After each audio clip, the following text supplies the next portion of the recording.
What a fantastic start to the BSRTC season it's been so far. First of all, we were at Phillip Island in Australia, and then last week we were on the tight confines of the Brands Hatch Indy circuit. So we thought it was only right to go further west and to North America. For this week, the Watkins Glen International Circuit. The BSRTC will be coming up later on, but first it's a support race action, and it's the third race meeting of the season, races 5 and 6 of the iRacing MSA BSR Porsche Cup. Well, good evening everybody, welcome to New York, welcome to Watkins Glen International.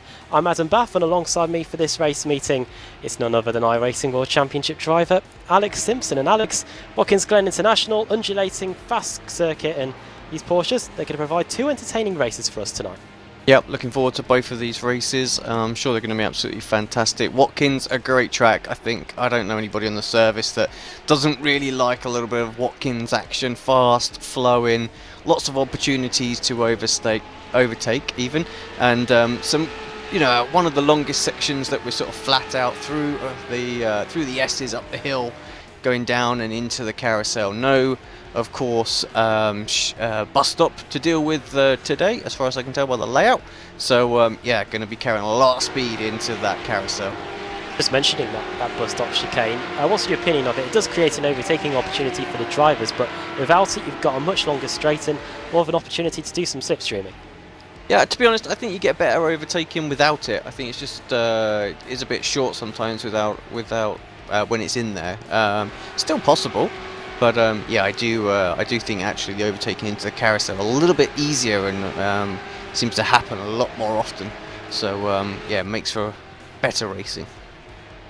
Bit close at the top of the championship standings going into this race meeting. Unfortunately, we don't have a graphic for you, but I can read them out to you. After 4 races, of course, this race meeting moved back a week because of the issues that we had with the reverse grid system in the leagues on iRacing, but the championship standings are as follows. Matt Bunn, CQR Club, currently on provisional pole here today at Watkins Glen and is currently leading the championship. His teammate Andy Shield, second in qualifying and second in the points. Only 9 points between them though. Adam McNally for Youth Energy is in third place in the standings with Dan Blake, Privateer, in fourth. Cheese and Wine in fifth with Conrad Venter. Sixth, Fanwell Smith. Samuli Kumo, his position in the championship probably doesn't represent his true pace. Had a good race meeting at the opening day at Phillip Island, but couldn't really back it up well at Brands Hatch. He's 7th in the standings. Then 12 points behind him is Ashley Bakehood for CQR Club. 3 CQR Club cars inside the top 10. And rounding out the top 10 in the championship is 2 Privateers, and Steve Hefford and Simon Field. And the top 10 separated by about 150 points in the championship, so it's still all to play for. And of course 68 races. This series will be supporting the BSRTC along the way from Phillip Island to 3 weeks ago to the end of the season at Daytona in November. So plenty of opportunities for these drivers to get some points on the board. And Alex, Matt Bunn and Andy Shield, the top 2 at CQR, they seem to be doing the business here again in qualifying 1-2 as the session comes to a close. Yeah, looking very, very strong. Wanted to pick up on your point about Smuley as well. Remember, he covered last week's broadcast for me as I was not very well, so he's only had the opportunity to do 1 and a bit rounds, so that's probably why he's down there. I expect him to jump back up using the drop and whatnot, so thank you, Smuley, for doing that. I appreciated that. Of course, 2 races today. This is the programme of how we're doing things here tonight. We've got the first Porsche race coming up in just under 2 minutes time. Then we have got the BSRTC, the opening race of the day there. That'll be getting underway probably around about 8 o'clock, be it British Summer Time, 9 PM Central European Time. Then we come back to the Porsches. They'll be back for a second race, a full reverse grid on that one, so we don't have to worry about the reverse grid wheel. Then we head to race 2 of the BSRTC, and then race 3 and race 4. So plenty to look forward to. 6 races as always so far this season. And Alex, Phillip Island and Brands Hatch, they've served some good racing so far. And yeah, this should be the same as well. Yeah, I think so. Some good, good opening venues to go to. So this should just, carry on that sort of trend. Good to see 22 cars on the grid as well for this series. So gradually building as well with numbers. So yeah. Makes for a great support series. Similar to Andrew Woodhouse last week thinking we were at Okayama, I thought we were at Donington Park today. That will be next week. course, the British Touring Car Championship heading to Donington Park this weekend as part of Easter weekend. I do believe it is. I do believe the British Touring Cars is heading there this week. And of course, Formula 1 back-to-back races. The Bahrain Grand Prix also happening at the weekend as well. And hot off the press, that news of Fernando Alonso having a go in the Indianapolis 500. Alex, I think that was probably the biggest news of the week. Probably was, motorsport-wise. I mean, a bit of a shock, but a classic race. He hasn't done it, and he wants to have a blast while he's still sharp, doesn't he? So he's not going to win Monaco at the end of the day. So why not go and have a play in the Indy 500? Just watch Jenson Button turn up at Monaco and somehow win the race. That would be something. Fernando Alonso saying that he wanted to go and win the triple crown, the Monaco Grand Prix, the Indianapolis 500, and the 24 Hours of Le Mans. And we'll see what he can do there. But now back to matters in hand today. Watkins Glen, the classic boot layout, 5.4 kilometres, 11 corners, and the conditions for this opening race of the day. Early morning conditions as well. Nice day actually in New York, 29 degrees Celsius with a track temperature of 34 degrees. And let's run you through the 22 car field for the opening race of the day. It's Matt Bunn on pole position, second Andy Shield, David White in third, Samuli Kurmo, as Alex was saying, missed that race meeting last week due to helping us on the cameras. He's back up there in fourth. Ashley Blake Hood in fifth.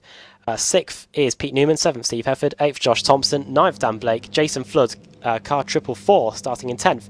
Car 4, Adam McNally starting in 11th. Third in the championship, not the best qualifying for him. 12th is Conrad Venter, Simon Landemore 13th, Taylor Lane in 14th place. 15th Michael Blake, 16th Richard Dempsey, Adam Delmont in 17th, 18th Rick Scott, Jason Greenfield 19th, 20th is AD King, and the two cars that didn't set times in qualifying, Simon Fields 10th in the championship, starting in 21st, and Ian King starting at the back in 22nd. Prediction time then, Alex. I think it's probably going to be between Matt Bunn and Andy Shield. Sam Kumo, though, at Phillip Island, it did show he was very good away from the line, so you can't rule him out either. Yeah, and I think the likes of Thompson as well, he's shown that he's quite quick in the early couple of rounds. Wasn't able to get on the grid, I think, last time, so he'll be wanting to go a little bit better. I know he doesn't put an awful lot of time in the car, so he'll progress as the meeting goes on, I have no doubt. Landing start for these cars, 8-lap race. First race of the day here at BSRTC Race Night. Green, green, green! And we're underway. Good start from Matt Bunn. What can Andy Shield do about his CQR teammate? It looks like we're all good away from the line. Who's going to have the lead into the first corner though? Matt Bunn on the inside, Andy Shield on the outside. David White's up the inside into second place, and that's one of the CQR cars as well. So it's CQR 1, 2, 3 through the 90-degree right-hander. One car behind flashing the lights non-stop. I think that might be Sam Kumo as we head up through the S's for the first time. Car starting to spread out a little bit. Good start by Pete Newman as well, up to 4th. Dan Blake up to 8th position, getting past Ashley Blake Hood. It's had a horror of a start, down 4 positions as the slipstreaming starts to begin, Alex. Yeah, few cars having a little flash of the headlights up there. But yeah, Mr. Kumo seems to have his finger permanently on that button. Oh, someone runs a little bit wide, and I hear a little bit of contact as they go into the carousel. Ooh. Someone's around as well in the background. Everyone scatters to avoid that. Who is that that's around? I think it might be Jason Greenfield. Well, there's 3 cars now involved in it. Rick Scott and McNally as well. So yeah, I'm not sure who went around there. Maybe you can have a quick look at that, Admin. Yeah, quite a few separate incidents. Ashley Blake Hood was one of them. I said he had a horror start, and it got even worse going into the carousel. I don't know what happened to him. It might be McNally and Blake Hood that got involved. Yes, it was. It was McNally and Blake Hood that came together in the carousel. That was the main incident, and then everyone else span off in sympathy, really. A little gap just in front of Jason Flood. So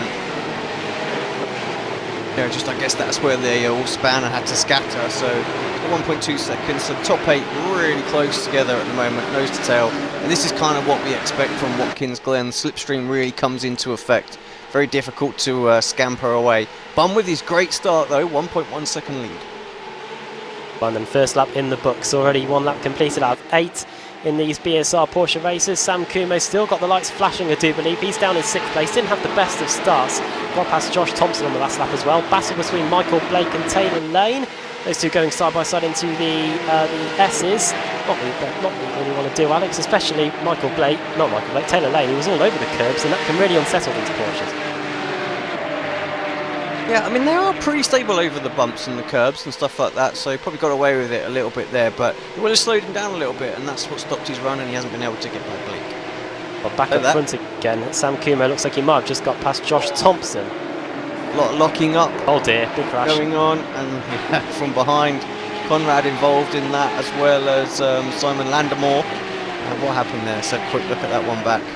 Well, the Team Cheese and Wine Facebook page said to watch out for Sam Kumo because they're going to that's their best bet at getting a win, and Conrad Venter unfortunately involved. Just working out what happened. It looks like Simon Landemore went too deep. Yeah, someone went in deep, 3 wide, and took the 2 cars on the outside out. Unfortunately, it's the Pro Sim and the Cheese and Wine car. And a Youth Energy car Innocent as well. victim, and then just the unfortunately, the aftermath. People recovering onto the circuit, not up to speed. Keep it off field as well, off the racing line. Oh, problem for Dan Blake and Josh Thompson. What's happened to those two? It is at the exit of the boot section of the circuit. What happens here? Up the inside goes the white car of Dan Blake, clatters into Josh Thompson, and there's just no way of saving that, and that might be a decision for the stewards panel, Alex. If I can get a replay of that. Back. Replays are being a little bit funny. Yeah, we just caught the aftermath. Yeah, up the inside. Yeah, not the, like you say, going to be one for the stewards to review, I think. Well, that was up inside the top 10, that battle. Josh Thompson has got going again. He's in 13th, and Dan Blake also in 16th place. Probably could say that the punishment fits the crime for Dan Blake. He's down in 16th place now. Someone else was flashing their lights as they went down the back straight. However, they definitely don't have the bug that Sam Kumo has. Maybe he's leaning on something on the keyboard or something on the wheel. It looks like it's stuck on, but yeah, the lights continuing to flash away on that Apex Team Cheese and Wine car. And so much has happened. We're only on lap 3 of the race. And Deshaun slowly closing in, yes. Adam, 0.7 seconds now. New colour scheme for the CQR Club team. Reminiscent of the old Renault livery from just over 10 years ago, the Mild 7 livery. Yeah, I did drop the new paint pack that was in, but it looks the same as the old one to me. So maybe it's not updated, but I certainly pasted it into the file. So sorry, guys. Okay, I'm probably got it wrong as well. Yeah, the top 3 starting to scamper away at the front. We can run you through the top 10 now since there doesn't seem to be too much going on the track. Matt Bunn leads Andy Shield by 7/10 of a second, at least as we go through the final corner anyway to start lap 4. Pete Newman in 3rd, David White down a position from where he started in 4th place. Sam Kumo not too far behind, he might try and get a position back. It looks like he's finally turned off the lights.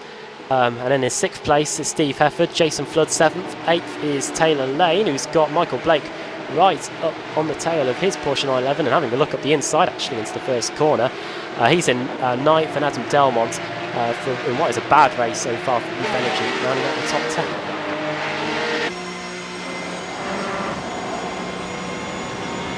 Looking at the lap times again, Alex. Andy Shield was 0.3 of a second quicker than his teammate again, and probably within striking distance. Half a second down the back straight is enough to pick up a decent toe.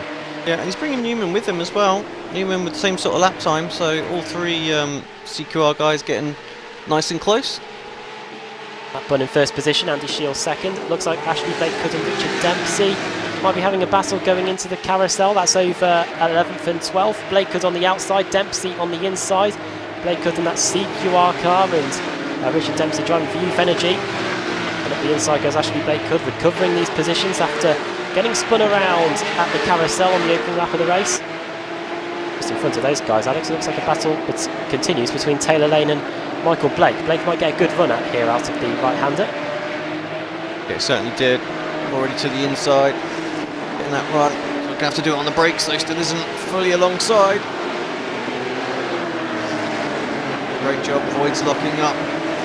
Flood locked up big time in front of them as well. Got it all out of shape.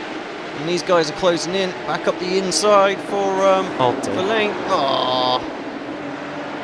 Well, that was Jason Flood, who nearly gets hit by one of the Youth Energy cars, and he gets back going again, and they seem to close up on Jason Flood at a fair rate of knots, Michael Blake and Richard Dempsey, but and Taylor Lane, I should say, but yeah, it looks like they pounced on him a bit too quickly. Yeah, I mean, he went in deep, didn't he, so he was offline and whatnot there, but... There we go. Right, battle for 4th and 5th, best of the rest battle here going on between David White and Sam Kumo. Sam Kumo has been lightning quick on the last few laps or so. That won't help him though, understeering wide on the exit of the S's. And David White doesn't seem to have the best exit either. 48.3 last time around for Sam Kumo, fastest lap out of anyone on that last lap. And what can he do? I think that poor run on the exit of the S's might have hampered him just a little bit. Is it easy to get a bit of understeer on the front of that car if you get too close to the car in front? Yeah, well, it's not so much the dirty air, but I think, you know, if you just miss your turn-in point in the S's, because it is still quite a tricky corner flat out through there, so you know, if you're that close, you can be a little bit blind going into the turn, just miss it by a half a metre, and that will make it a little bit more tricky. Taylor Lane and Michael Blake still at it over 7th and 8th. Behind them, it's still kicking off a 3-car scrap between 2 Youth Energy cars and that CQR Club car in Ashley Bakehood, Adam Delmont and Richard Dempsey. So these final spots inside the top 10 are up for grabs. And of course, the lower down you finish, the better your starting spot will be for race 2. It is a full reverse grid based on the cars that finish, and that includes cars that finish 1 lap down. At the moment, I think that reverse grid pole will go to Rick Scott. He's currently sitting in 18th position, the last car running on track at this moment in time. And with overtaking being a bit tricky in these Porsches, from what we've seen in the Porsche Cup on Apex Racing TV and in the series so far this season, those guys that will be at the front for race 2, Alex, the likes of Rick Simonfield and Dan Blake, they will be hoping for a good chance in race 2. Yeah, definitely got a good opportunity. Who was that locking up just ahead? I think that might have been Blake again. Locking up it was as we jump on board with him. Tucked up behind Taylor Lane. Andy Schill, 0.3 of a second back. Flashing the lights on his teammate now. Just a little bit too far back to do anything into the carousel. Newman just a little bit further back, 0.9 of a second, but top 3 still very, very close together. White and Kumo still going at it, 0.2 of a second separate those two. Into the final quarter of the race then, and yeah, half a second at the line. The gap is now in real time 0.4 of a second. 48.6 last time around for Shield, 48.7 for Matt Bunn. Last time I looked, the gap was almost a second, so maybe a mistake somewhere on the last few laps for Matthew Bunn, and it's allowed Andy Shield, his teammate, to close in. Andy Shield, who won earlier on in the season, the opening race meeting at the season at Phillip Island. Bunn's good through the chute corner, you know, that sort of downhill left-hander with all the camber. Pulled away a good 3-4 of a second on his teammate through there, so it's a tricky one to get the car in, but if you nail it, you can really get on the power nice and early. That's exactly what Bunn did, absolutely pulled away. So it does look like Andy's slightly quicker through other parts of the circuit, but Bunn definitely has that in his locker. Well, in the BSR Formula Renaults, it's Apex dominating proceedings there. In this BSR Porsche Cup, you can definitely say that it is the CQR team that are keeping a firm grip on proceedings in the opening few race meetings, and they're doing so again here.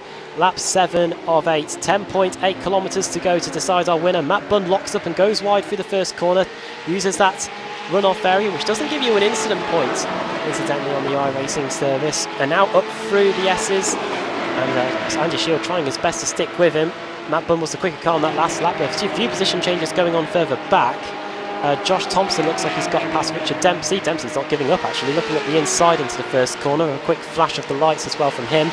And Dan Blake and Jason Flood and Conrad Venter very close on the track as well. So position changes going on in the midfield. And looks like a Jason Flood might pick up a decent tow here, Alex, as Apex and CQR go into battle down the next straight. Yeah, I'm definitely not seeing Flood livery, so don't quite know what's gone on with that. Carousel, this is over 13th and 14th. Not too long to go before we start the final lap of the race. Looks like Matt Bunn has extended the lead. Yeah, 0.9 of a second again on the live timing. Kumo just can't get close enough to White to get this move done. Hasn't even had a look really anywhere, has he? So he's just sort of been sat there patiently. Now's the time to do it. As close as ever. 0.2 of a second coming off as we rejoin the Cup circuit. Okay, a very experienced driver on the iRacing service.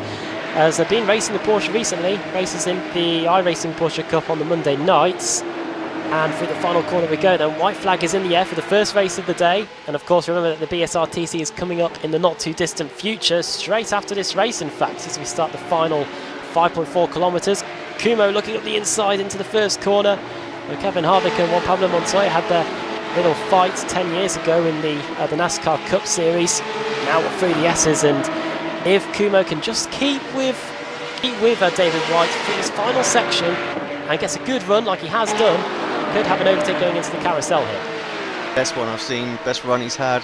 White goes defensive already. Kumo's going to have the momentum, pulls alongside, he's going to have to go around the outside of the carousel to get this done. Not an easy move, got to keep it tucked in, can't let it drift out wide, and gets that move complete. Fantastic job there from Samuli Kumo, built it up over the eight laps, and on the final lap of the race he's been able to move up into 4th position. Of course he won't be able to get too much further. Pete Newman is 3 seconds up the road, but a well run race there by Samuli Kumo, and he's starting to pull away. To interrupt as well, side by side through the carousel. Adam manages to hold on to it this time, but he's having to defend into the chute. As Thompson has a look around the outside, takes a slightly wider line, gets a better exit, carries that speed. Will he go for a move into the toe? When he looks to the outside, he might try and get a good run here. Josh Thompson, Youth Energy versus Apex Racing. Good run actually out of the hairpin, and looks like he's got a decent toe here, but the Youth Energy car knows it, moves across to the inside. Adam Delmont trying his best here. Thompson going to go around the outside into this right-hander here for the final part of the boot section. Contact made, and around goes Adam Delmont, and that is a shame for the Youth Energy driver. It just hasn't been their day today, and that's a disqualification for Josh Thompson as well. That 0x will have been turned into a 4x, but the checkered flag is out, and Matt Bunn takes race 1 of the day. Andy Shields second, and Pete Newman rounding up the top 3, Alex. Yeah, great 1, 2, 3 from them, those guys. Kumo followed by White. And a Hefford 6th for that poor Josh Thompson. It was just the slightest touch, but that spin, it turned it into a 4x. Maybe even a 2, and that might have been enough. Yeah, that's it, exactly. You know, when you do something, you got to go for those moves, haven't you, on the last lap? But yeah, I think when you're on the bubble, sometimes you have to, think, oh, is it worth it? But you're just out there to have a bit of fun, I think, in these type of series. So the annoying thing for him is that even though he will finish 1 lap down because he got disqualified on the final lap, he won't be eligible for the reverse grid because drivers that have been hit with a disqualification aren't allowed to benefit from the reverse grid. Well then, good first race to open up proceedings here in the BSRTC race night on Apex Racing TV. And running through the finishing order, Matt Bunn takes the win. Car 11 gets a finishing position of 1. Andy Shield finishing in 2nd, car 007 right behind. Pete Newman in 3rd, Sam Kumo 4th, David White rounding out the top 5. Those two, Kumo and White, having a good battle right up to the very end of the race. Steve Hefford had a pretty lonely one. He finished in 6th. Taylor Lane in 7th place. In the end, Ashley Blakehood managed to get between himself and Michael Blake. Blakehood finishing in 8th position, 9th for Michael Blake. Richard Dempsey rounding out the top 10. Conrad Venter 11th. He was in the wars a bit today. Jason Flood in 12th. Got turned around, really, not of his own making. 13th for Adam McNally. 14th Dan Blake. Adam Delmont 15th. 16th for Simon Field. 17th Rick Scott. 18th Josh Thompson. 1 lap down. We saw that disqualification late on. Just incidentally, the incident limit in this series is 11. So not too many 4Xs you get before you're on the bubble of getting disqualified. 6 laps down, Simon Landemore. AD King 7 laps down along with Jason Greenfield. And Ian King didn't take the start. Right then, the time is 1 minute past 8 local time, and we are going to head off to a quick break, and we will see the Porsches later on. But now it's time for the big boys to get onto the track. Get ready for 50 Cars Plus in the British Sim Racers Touring Car Championship. Race 1 of the day at Watkins Glen is coming up in a few moments.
Welcome back to Apex Racing TV and to iRacing Live, and welcome back to Watkins Glen, the classic boot for the British Sim Racers Touring Car Championship. It's time for race one of the day in the Kia Optimas, and we have 54 cars ready to go for 8 laps of competition. Well, welcome back everybody. Adam Bath alongside iRacing World Championship driver Alex Simpson. The cars are currently on track for their qualifying session. And Alex, we were just noticing 54 cars are entered for the race, but about only 36 have set lap time so far. Not too surprising after the action we saw last week at Brands Hatch Indy. No, not at all. Yeah, not a bit surprised as a fair few protests went on and whatnot like that. So yeah, a lot of drivers going to have to start from the without setting qualifying times, so should be interesting. Well, if it's not your first time watching the BSRTC, it's not over for those guys. They will be able to benefit from the reverse grid, which we will have after this opening race meeting. Of course, 4 races for the BSRTC. In between race 1 and race 2, though, tonight we do have the second race of the Porsches. Good race earlier on. Let's go for the championship standings then. Race 9, 10, 11 and 12 tonight at Watkins Glen. Andreas Katz for Apex Racing leading the way. Ahead is the CQR S-Line team, who seem to be dominating proceedings in the Teams Championship. Michael Hall in second. George Simmons for Boosted. Fantastic job from him and the team up in third in the Championship. David Baker fourth. You can always rely on him. Nicole Foggy, highest of the AM drivers, in fifth. Kip Stevens in sixth. Seventh is Jake Blackhall. And in 8th, it's Frederick Rasmussen. 9th, Paul Smith, reserve driver, of course, so we don't expect him to be that high up for the whole duration of the season. Wojciech Svidovic, last season's champion, starting the season a little bit quietly in 10th place in the standings. In the AMS, Nicole Foggy, quite a way already, ahead of Automech Knockhill's Rob Graham. Matthew Keeber in 3rd. 4th, Stephen Baxter. 5th is John Roberts. 6th is Lorne Murray. 7th, Stuart Atkinson. 8th, Scott Malcolm. 9th, Jamie Ayres. And 10th, Gordon Anderson. And in the team standings, CQR S-Line 227 points out of Apex Racing. CQR Race Hub in 3rd. Fanatec 4th. ProSim 5th. JMR in 6th. Boosted in 7th place. 8th, Alphalatech. Not the best start those guys will have wanted. Of course, a new team, or new drivers for this season anyway. Automech Knockhill 9th, Automech Performance in 10th, SimGear 11th, and GT Omega Pro-Am team in 12th position. Still very, very early days. We go through the championship, but there's so many races left. So yeah, it's almost not worth looking at them at this point. Drivers can still join at this point, even though we're at that many points already, and still easily get into the showdown, being how long this series goes. So yeah, early days. Well, we're just over, I think, about 1/70th of the way through the season as we enter the 3rd race meeting of the season. Started at Phillip Island, great way to start the season a few weeks ago. Then Brands Hatch Indy, very tight there, and now we're here in North America for Watkins Glen International. Of course, back to Britain next week for Donington Park. And qualifying over, Stalin Chapelevsky on the pole position. You will have noticed that he's not inside the top 10 in the championship standings. Going into this race meeting, he's sitting in 13th place. Not the start that Chapelevsky would have wanted, of course, Alex. Last season, he was leading the regular championship all the way until the showdown began. Yeah, I think he got involved in a couple of incidents, didn't he, in the first couple of rounds of the season, and that sort of, you know, it's going to take a little while for him to catch back up, but I have no doubts that he will. And Jake Blackall driving for simgear.co.uk tonight. I believe that's what's happened there. He's currently sitting in 19th place, the Australasian driver. Still sponsored by Asher Racing, isn't he? And yeah. all the ERA team are behind him on that with, you know, I think he's got Logitech and a few others as well. Sorry, Brenton. I don't know him off the top of my head, otherwise I would go through him for you. I only know your company, Alex. Yeah, don't. Yeah, yeah. But yeah, the qualifying session is over, and we've got a huge amount of cars to get through in not too little time. So hopefully the drivers that I've got listed here will stay in their relative positions, and we can get going on the grid. Stalin Chapelevsky starts on the pole position. Sven Glatzel, pat on the back there before the race gets underway. Second on the grid. Nice. Third for Stephen Baxter. Fourth, Rusty Laidler. Ross Balfour, fifth. Sixth, Ben Hackerson. Seventh, Alex Smolensky. Eighth, George Simmons. Ninth, Dan Kraft. And 10th is Kip Stevens. I think, just looking at that grid, only two drivers from the top 10 in the championship are in that top 10 in qualifying. Quite amazing, really. David Baker starting in 11th. Ricardo Castroledo, the pro driver, the Frenchman, starting in 12th. Dan Hunt, 13th. Diogo Melro, two-time Club Series champion, 14th. Michael Hall, second in the championship, starts 15th with Nicole Foggy, highest of the AM drivers, of course, starting in 16th. Andreas Katz, championship leader, starting in 17th. In the thick of things, Jack McIntyre in 18th with Jake Blackall in 19th, and Thorstein Helgerson running at the top 20. Rob Fagg is racing tonight. He's racing as a reserve driver for one of the teams. I'll tell you which team it is in a second. They're racing as a reserve for Fanatec, due to Alex Everett not taking part tonight. Jackie Lotterman starting in 22nd, Michael Blake 23rd, Lorne Murray 24th, Scott Malcolm 25th, Simon Field, fresh from racing in the Porsche Cup, starting in 26th, 27th Ross McFarlane, 28th Roy Verke, Lee Berridge 29th, Paul Smith starting in 30th position, 31st for Matt Bunn, winner of the opening race of the Porsches. Sorry for the spoilers. Andrew Whitehead starting in 32nd. Rob Graham 33rd. Pete Newman 34th. Max Wright 35th. 36th is Stuart Atkinson. 37th for Matthew Keeber. 38th Gareth Hickling. 39th Gordon Anderson. And 40th is Simon Roden. 41st is John Roberts. 42nd Joel Martinson. 43rd is Frederick Rasmussen. And then 44th is Wojciech Savidovic, reigning champion. Josh Thompson 45th, Richard Gore 46th, Pete Harrod 47th. Some big names down the back here, of course, due to penalties from last week.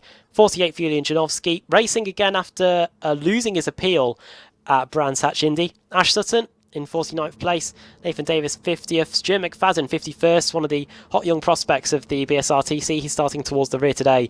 Jamie Ayres 52nd, Adam Hadfield 53rd, Dave Christie, the Not Kill commentator, starting in 54th, and Cesare Rizzo at the back in 55th.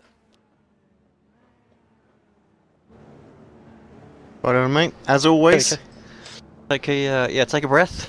Yeah, it's like Jess Stelling reading the 3 p.m. football scores out or something. Yeah. Well, top 10 then, Alex. Only 2 of them are in the championship top 10. I think it's going to be hard to bet against Stalin Chapelevsky. However, these guys have put in a good effort in qualifying. You never do know with this circuit. I mean, so much draft can be had. Qualifying really is going to come down to who gets the best draft, and Stalin obviously nailed it there. Glatzel was absolutely outstanding, but the drivers can stay with the really fast guys. We could have a massive train of cars here. Let's hope everybody gives each other a little bit of room on the opening couple of laps, because we've had some big crashes here in the past and we don't want to see them again. Also, this series used to run on the NASCAR Cup layouts. We saw insane amounts of drafting. There's some pretty big crashes. And we've seen some big crashes on this classic boot layout as well. I remember one of the first broadcasts we did on Motors TV, now known as Motorsport TV. There was a huge incident there in the safety car to get brought out. But history is a thing of the past. We're interested in the now, and we're getting set for the opening race of the BSRTC. Lights are on, 8 laps. Green, green, green. And we're underway here at Watkins Glen. Good reactions from Cheppy. Yeah. Fantastic, and Glatzel just looked a little bit slow off the mark.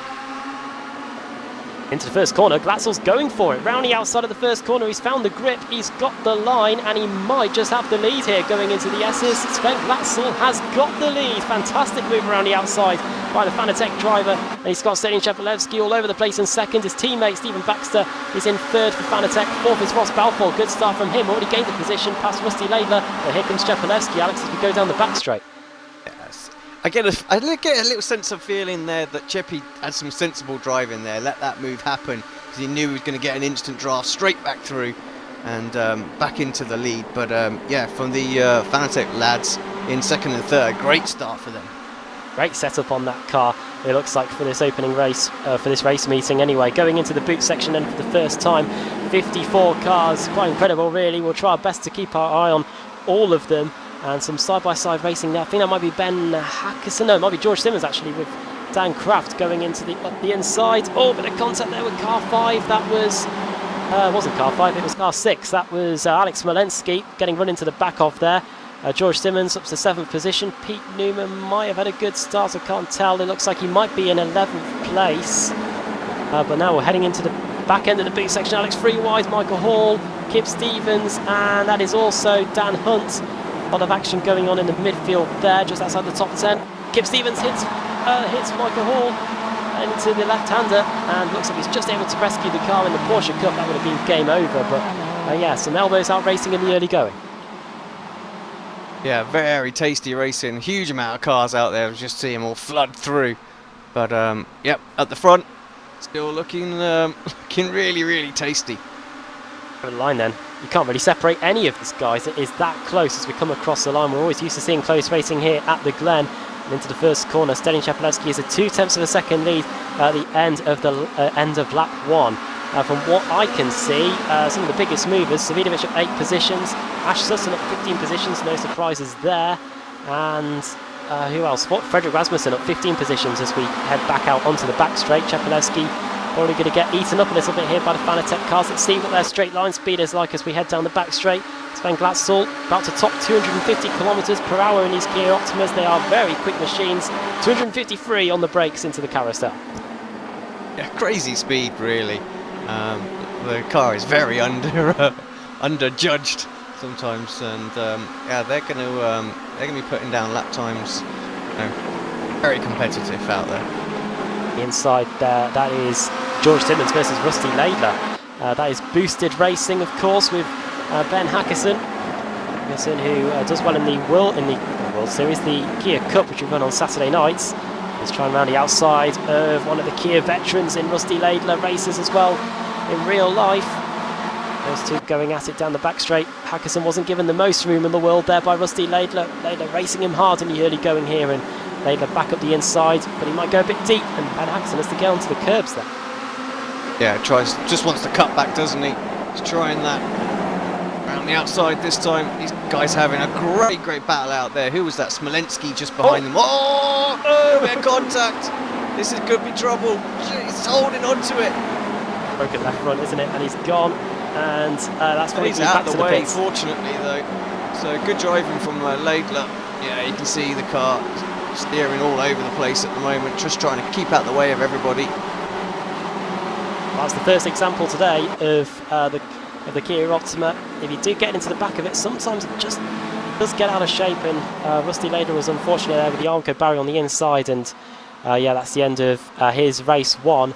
Might be able to get it back out for race 2 and maybe still have a chance of getting involved in the reverse grid. But back at the front again, there's still all action. Race lap 3 of 8. That's why Glatzel fancies his chances this time. Got a good run on the exit of the S's. When's he going to duck to the outside? He's going to go now. And is he going to try and go around the outside? He did it in turn 1 on lap 1. Is he going to do it in the carousel? And oh no, he's got into him. That's what's happened there. And this might allow Stephen Baxter into the mix. Baxter up the inside. Yeah, you need to stay tight to the person. You need to keep him pinched down. But I feel like he perhaps just went in a little bit heavy there, and he's having him again just at the moment. Oh, it's very good racing out there. You know, got to expect a little bump and bash here and there, but Stelian doing well to hold on to the car and it's really tightened up now. Balfour trying to get involved in it behind Hackerson, just behind him too. Ladies and gentlemen, welcome to the BSRTC. Hope you're enjoying it, as here comes Ross Balfour in the sim gear car. He's crashed the party really, he's got in amongst the Fanatec drivers, he's up into third position. So he might try and fancy his chances of moving up the podium order here. Chepelewski somehow still has the lead after all that. He was all out of shape going into the beginning of the boot section. And now Sven Glatzel doesn't have his right-hand man in Stephen Baxter. Baxter down in 4th place, Ben Hackerson in 5th, Simmons in 6th place. So 2 boosted cars running inside the top 10. Dan Craft the highest of the CQR S-Line team. They're not having the best run of things here today so far. And again, I suppose a top 10 in a 50-car field is still a good result at the moment. Anyway, Alex Walensky in 8th. 9th is Ricardo Castroleda for ProSim, who did very well at Brands Hatch last week. And running up the top 10 is David Baker. Scott Malcolm, he's had to retire back to the pits. You just see him there on the left-hand side. Unfortunate for poor Scott. More than halfway through the race. Apologies to the cars outside the top 10 and top 20 that aren't getting much action. We'll probably review how good they've been at the end of the race. But here comes Sven Glatzel then. Is this going to be the moment? Probably waiting until the end of the race to try and get a move done at this rate. The way the positions keep on changing and the way the gaps aren't really getting any bigger. As here comes Glatzel then. Is he going to try and do what Alex suggested? Try and pin Stelin Chepelewski down into the carousel. He's going to try the outside line, but that might be too wide. There's not enough grip out there in the early going, and he's going to have to slot back into 2nd place. And watch out, because here comes Ross Balfour. That's it. The minute the car just drifts out wide, that's where you're going to lose that. You need to be able to hit the groove, keep the camber, and help that pull the car around. Just overcooked it a little bit there. Oh, it's getting pretty rough out there as Baxter tries to go around the outside of Balfour into the toe corner. Oh, a little bit of contact on the right rear there. Thought that could have spelled danger for Balfour, but holds on to it.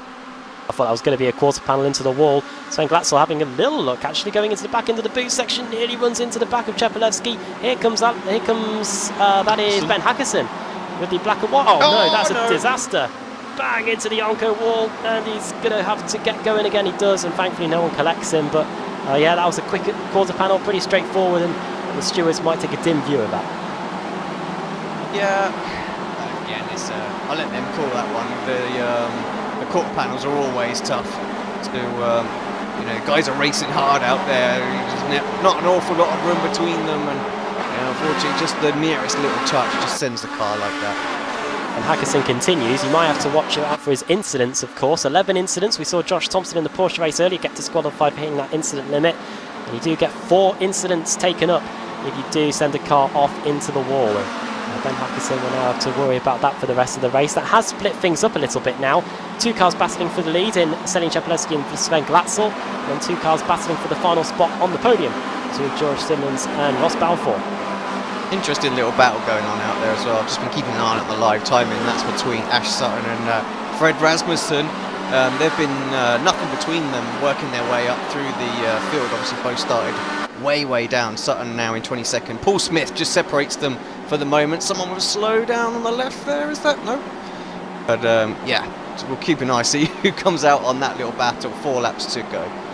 Ash Sutton has gained 27 positions so far in the race. In any other championship, that'd be enough to get a race win, but in the BSRTC, that's only good enough for 22nd position, as we're now on lap 5 of the race. Really, isn't it? Onto the rise up the hill then, and Ross Balfour and George Simmons haven't wasted any time at all in getting back to these guys at the front, so it's very quickly become a 4-car train. Dan Crafts might fancy his chances of getting involved in this as well. The CQR S-Line driver, the highest of them so far in the race today, and has got past Ben Hackerson on that lap and is now starting to close in on the guys at the front as Sven Glatzel slides his Kia Optima through that final corner on the boot section. Quite a long lap actually here, considering we've got the boot section. 1:54s, nearly 2 minutes. These Kia Optimas about to start lap 6 of 8. About final 4 quarter of the race. seconds quicker than the Porsche, weren't they doing 1:58s, weren't they? Yes, they were. That's quite remarkable. Really shows you the power of these. So 3 seconds quicker. Yeah.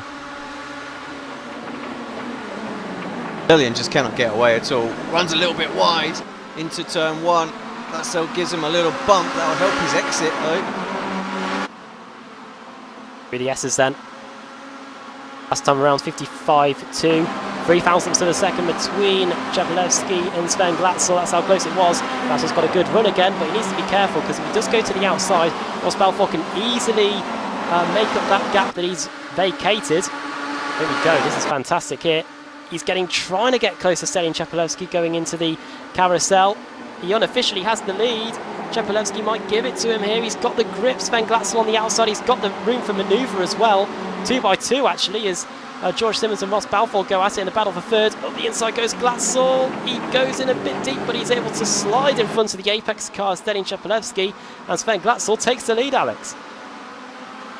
Yeah, great move. And I've just been corrected as well. 148's the Porsches were doing, so yeah, quite a bit quicker.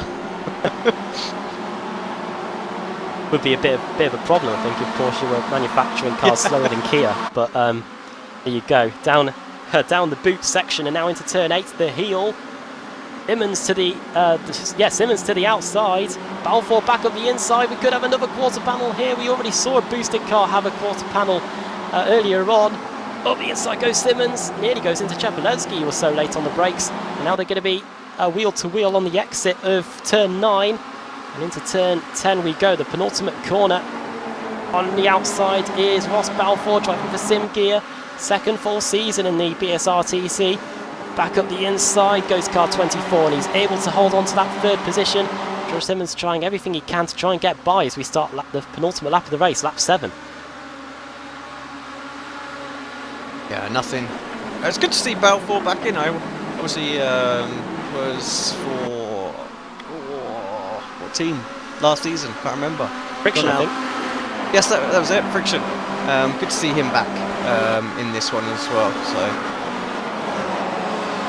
Well then, it's now time for Stelin Chepelevsky to try and do some attacking as we go onto the back straight for the penultimate time. Not getting in the slipstream, which is interesting. Looking like he's just going for a bit of clear air. Maybe waiting for the final lap. Or maybe he just has enough straight line speed in that Kia Optima that he can try and get it done. Slots back into second place there, Stelin Chepelevsky, but George Simmons, he's got other ideas. Trying to go around the outside of Balfour. That might be that one ticked off. He might fancy his chances of getting past Chepelevsky, but he has a poor exit and nearly crashes into the side of Ross Balfour. Yeah, Balfour's had to carry some speed through the chute to make sure that he's got the inside for the toe. Does that. It's Dan Kraft though. Yeah, Kraft wanting to get in. He's slowly been working his way up the field as well. Very quick driver, we know, and all of a sudden Simmons is having to look in his rear view mirror as well as trying to attack. There's a car off in the background, sent into a wall. That was Diego Melro. Yeah. Disaster for Melro, 2-time Club Series champion before the series merged with the World Series last season. Not what he would have wanted at all. Was running in 14th place. Let's have a little look on McIntyre as well. Nothing going there. Foggy, amateur champion, leader in that championship at the moment. Doing well in 18th place. Sutton just got past him. Didn't want to give that up. He's got Blackwell just behind him. Rasmussen there as well. That's a strong little gaggle just in that area right now. Here we go, folks. The final lap of the day. 5.4 kilometres. Of course, we've got 3 more races after this, plus race 2 of the BSR Porsche Cup, which will be coming up after this. So after this race, you've still got 4 more races of action between now and when we wrap up things here about 10:30 UK time. The S's for the final time. Ricardo Castronedo and Ben Hackerson looked like they were going at it. Position change there. That's Castronedo up into 6th position. Hackerson down to 7th. But meanwhile, the battle for the lead is on again. Here comes Stelin Chepelevsky in the tow, in the slipstream. Going to the outside of the Fanatec car, Sven Glatzel. They're going to go at it here. Bulgaria versus Team Club Diac. Into the carousel. Chepelevsky is given the room on the outside and he's done what Alex suggested to do. Pin the driver down on the inside. He had the grip. And it might almost come together. Stelin Chepelevsky up the inside into the chute, and he'll go off. I think that was pretty poor from Glatzel, actually. Turned in there. It was only going to result in one thing. As soon as you hit that side of the car, obviously a little biasism from me coming there, but still, you know, that was a good move, and should have been given the room there. Balfour was able to capitalise, though, up into first place. Ross Balfour's on for his first win of the season. Sim Gear might be able to get their first win of the season as well, going into the right-hander. But he's got CQRS line bearing down in on him in Dan Kraft. Look, out of all that, Sven Glatzel has got going in 8th position. Stelian Shepelevsky now in 4th, so no podium at the moment for Apex Racing. But Dan Kraft is eating into this advantage on the final half a lap. It might be just a little bit too late. Go into the penultimate corner at turn 10. Maybe a drag race to the line if you can get a good run on the exit. But Ross Balfour for Sim Gear. Going through the final corner, onto the front straight. The checker flag is going to be out, and race 1 of the day is going to go to Sim Gear, and it's going to go to Ross Balfour. A final lap overtake after a disaster of a move between Stelian Shepelevsky and Sven Glatzel. And Ross Balfour takes his first win of the season. Michael Hall rounds out the top 10. Where's Ash so Sutton? many little other battles going on there. Yeah. For further back. Sutton got 16th in the end after starting in 49th. That's a gain of 33 positions. Asmussen finishing in 20th. Who's the last car running, actually? Let's try and find them. Jamie Ayres going into the final corner. He's got Simon Roden behind him. This is over 43rd and 44th. Just in front of those guys. Good battle to the line there between Pete Harrod and Dave Christie. It was Christie that got 40th, Harrod 41st. More cars going through the final corner. It is Nathan Davis. And behind him it is Lee Berridge. These guys are going to finish 49th and 50th, but they will be 5 laps down, so they won't be eligible for any points or reverse grid positions. I think, Alex, race 1. Adam Hadfield as well. He's still running around at the moment. He's still on the lead lap though, so had to have a pit stop. Yes. Unfortunately, one of the Fanatec cars that wasn't at the front, like Sven Glatzel and goes through the grid. Sven Glatzel and Stephen Baxter. Hadfield then across the line. That's going to be 46th position, and he will be, as Alex said, the last car on the lead lap. So if we do get a full, we do get 46 cars, you'll be the driver that gets reversed onto pole position. So a silver lining possibly for Fanatec after an unfortunate last lap. But Alex, I think that's pretty much set the tone, really. I think we're going to be really focusing on the top 10 for the 4 races that we've got coming up in the BSRTC today. Yeah, it's unfortunate. We would love to cover, obviously, everybody, but yeah, we just run out of time, don't we? It's just there's so much going on here, there, and everywhere. We can't do it. Right, straight on to the results, Adam, because we've got to jump off over to the Porsche race. Okay, so yeah, we might not, might have enough time to run you through the 50 cars. Ross Balfour takes the win then. Fantastic job from those guys. For simgear.co.uk, they were able to get that lead on the final lap, a last lap overtake. That's something we're probably going to see a few times today at Watkins Glen. Second for Dan Kraft, third for George Simmons, fourth for Stelian Shepelevsky in the end. That's a shame, really. Led the most laps and yeah, was undone on that final lap collision with Sven Glatzel. Fifth for Ricardo Castrolado, Ben Hackerson sixth, seventh Smolensky, eighth Sven Glatzel, ninth David Baker, and 10th Michael Hall. Dan Hunt 11th, 12th Jack McIntyre, 13th is Jack McIntyre, 14th Jackie Lotterman, 15th for Championship leader Andreas Katz, 16th, there he is, Ash Sutton never fails to amaze, 49th to 16th place, gain of 33 spots. Rob Fagg, 17th place, good job there from the reserve driver. Nicole Foggy, 18th, 19th Jake Blackhall, 20th for Frederick Rasmussen after starting in 43rd position. Simon Field, 21st, 22nd Michael Blake, Paul Smith, 23rd, 24th Ross McFarlane, 25th Roy Ververke, Championship leader, reigning champion Wojciech Sawidowicz in 26th, Julian Janowski, 27th, 28th Rob Graham, 29th Matthew Keeber, 30th Stuart McFadden, Andrew Whitehead 31st, 32nd John Roberts, 33rd Gareth Hickling, 34th Atkinson, 35th for Diogo Melro, was in 14th at the time of his collision, but that crash might help him in terms of getting nearer the front in the reverse grid. Max Wright 36th, Law Murray 37th, Pete Newman 38th, 39th Forstan Helgeson, Dave Christie 40th, 41st Pete Harrod, John Martinson 42nd, only 36 seconds behind the win these guys. Jamie Ayres 43rd, 44th Simon Roden, 45th Nathan Davis, and 46th the last car on the lead lap, the last classified finisher, Adam Hadfield. Right then Alex, time for the reverse grids, the first one of the day. We'll see who's going to be on pole position for race 2 of the BSRTC, which will be coming up a little bit later on. Yep, here we go then, straight into it, no time to waste I'm afraid. A big wheel is doing its thing. It's the full, it's going to be a small one I think. 26, it's not going to get to a full, 26 it is. Very small reverse grid, and good news Alex, it's an Apex pole in Wojciech Sawidowicz, just to Just to put even more of a further douse into your mind, viewers, that this reverse grid wheel isn't rigged. Nothing to do with it. Yeah, Boyd Ververke starting in second, Ross McFarlane in third, Paul Smith fourth, and Michael Blake in fifth. So, yeah, those guys finishing 27th on back aren't going to be too happy with that. So we'll quickly run away and get ready for the start of race 2 of the BSR Porsche Cup. And you don't want to miss that. Join us after the break here on Apex Racing TV and iRacing Live.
TV and iRacing Live. We're ready for the start of the BSR Porsche Cup. Alex, Rick Scott, Adam Delmont, Dan Blake on the pole. We've missed the start live, but take us through what happened in the first few corners.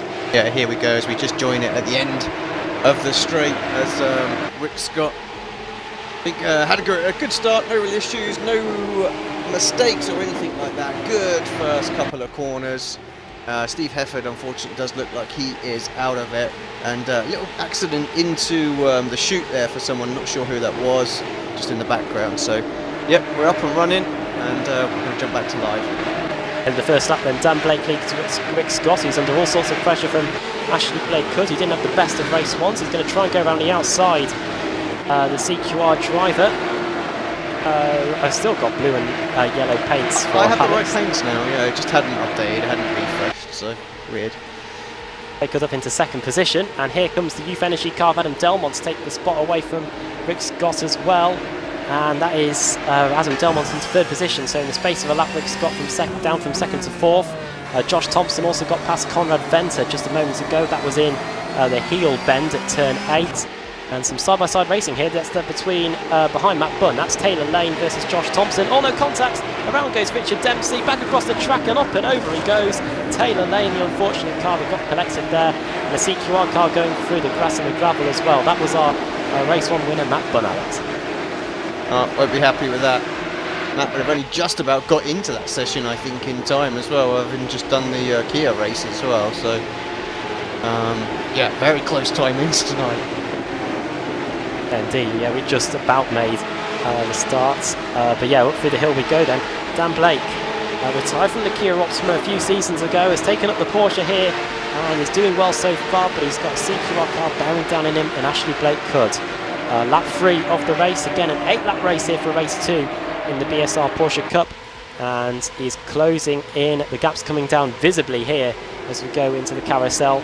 Rick Scott still trying to get past Adam Delmont, but for the time being the main battle on the circuit is between Dan Blake, the white car with the red rims, easy for me to say, and yes, the CQR car of Ashley Blake. Not white on my screen, so he's got quite a nice livery. So as Dan, it does have the red rims. Always like the red rims. Chose a good colour, Dan, as we go out of the toe at turn 7 and up the straight known as the boot. To be fair, Rick Scott and Adam Delmont, their squabble still hasn't ended, and Adam McNally, we saw one Youth Energy car go down in a ball of fire. Now we've seen what oh no, problem 4, that's Ashley Blake Hood.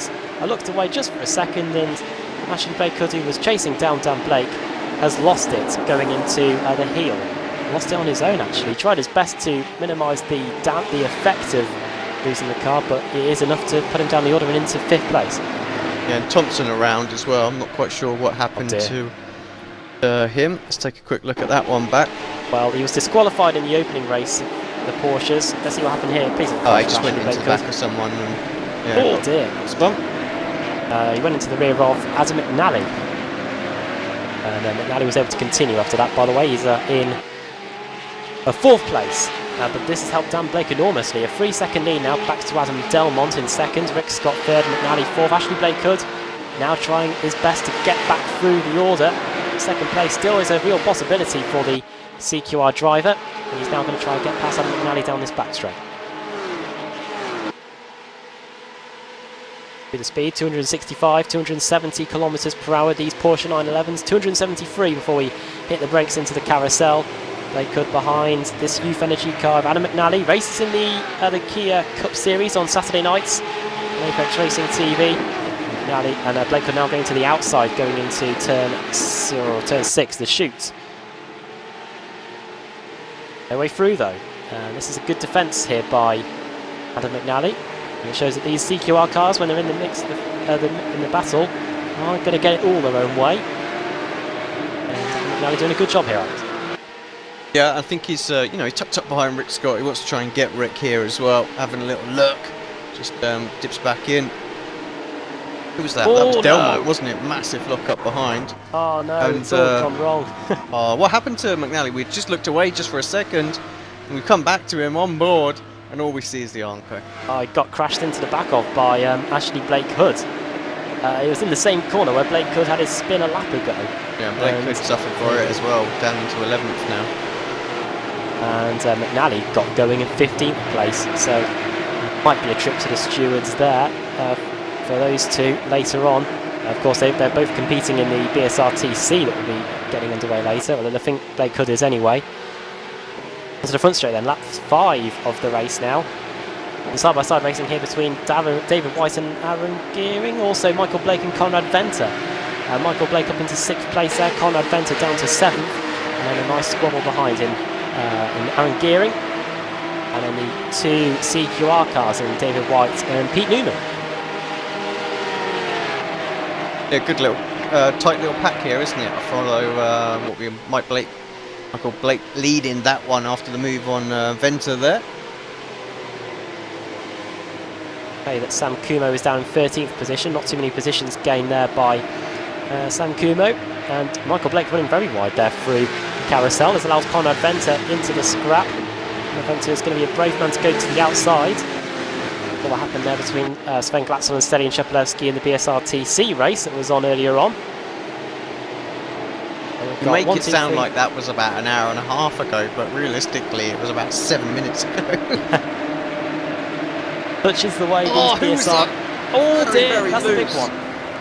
That is a big one. That is Pete Newman. That is Taylor Lane. That is Sam Kumo. Yeah. Oh, and that is a big one. And that is someone impaled on the fence. That was Jason Flood. And that is him gone. And I think Jason Flood might be worth an onboard here. Let's see what happens. Jason Flood going through the top, through the toe. Sees smoke. Sees Taylor Lane.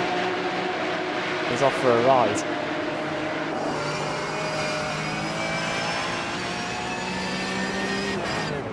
Big one there. I'm afraid, Jason, you've got no one but yourself to blame. We're on board there, and there's no lifting until it's far, far too late. It's like, right. He's got Days of Thunder going through his head, isn't he? Right there. Then, so he just wanted to agree. Woo! We're through it. Let's go, Harry. But alas, this is what happens. Plenty of thinking time and no braking time at all there by Jason Flood, and yeah, he's back in the pits. We've got 14 cars still running. So good battle here between two CQR cars. That's Andy Shiel and Matt Bunn, the top two from race one, going at it in reverse order. Shiel in third, car 007, and Matt Bunn, car 11. Carousel, they currently sit third and fourth, so good race from those two. Both gained 12 positions so far in this race. As long as Dan Blake and Adam Delmont don't make any mistakes.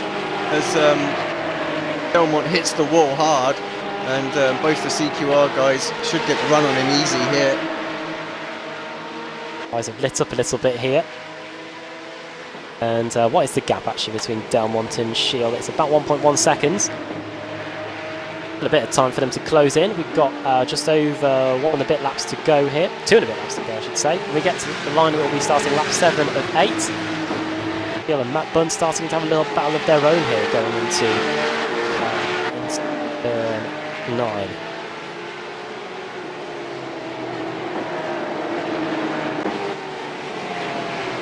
Five-second lead now for Dan Blake as we start lap 7.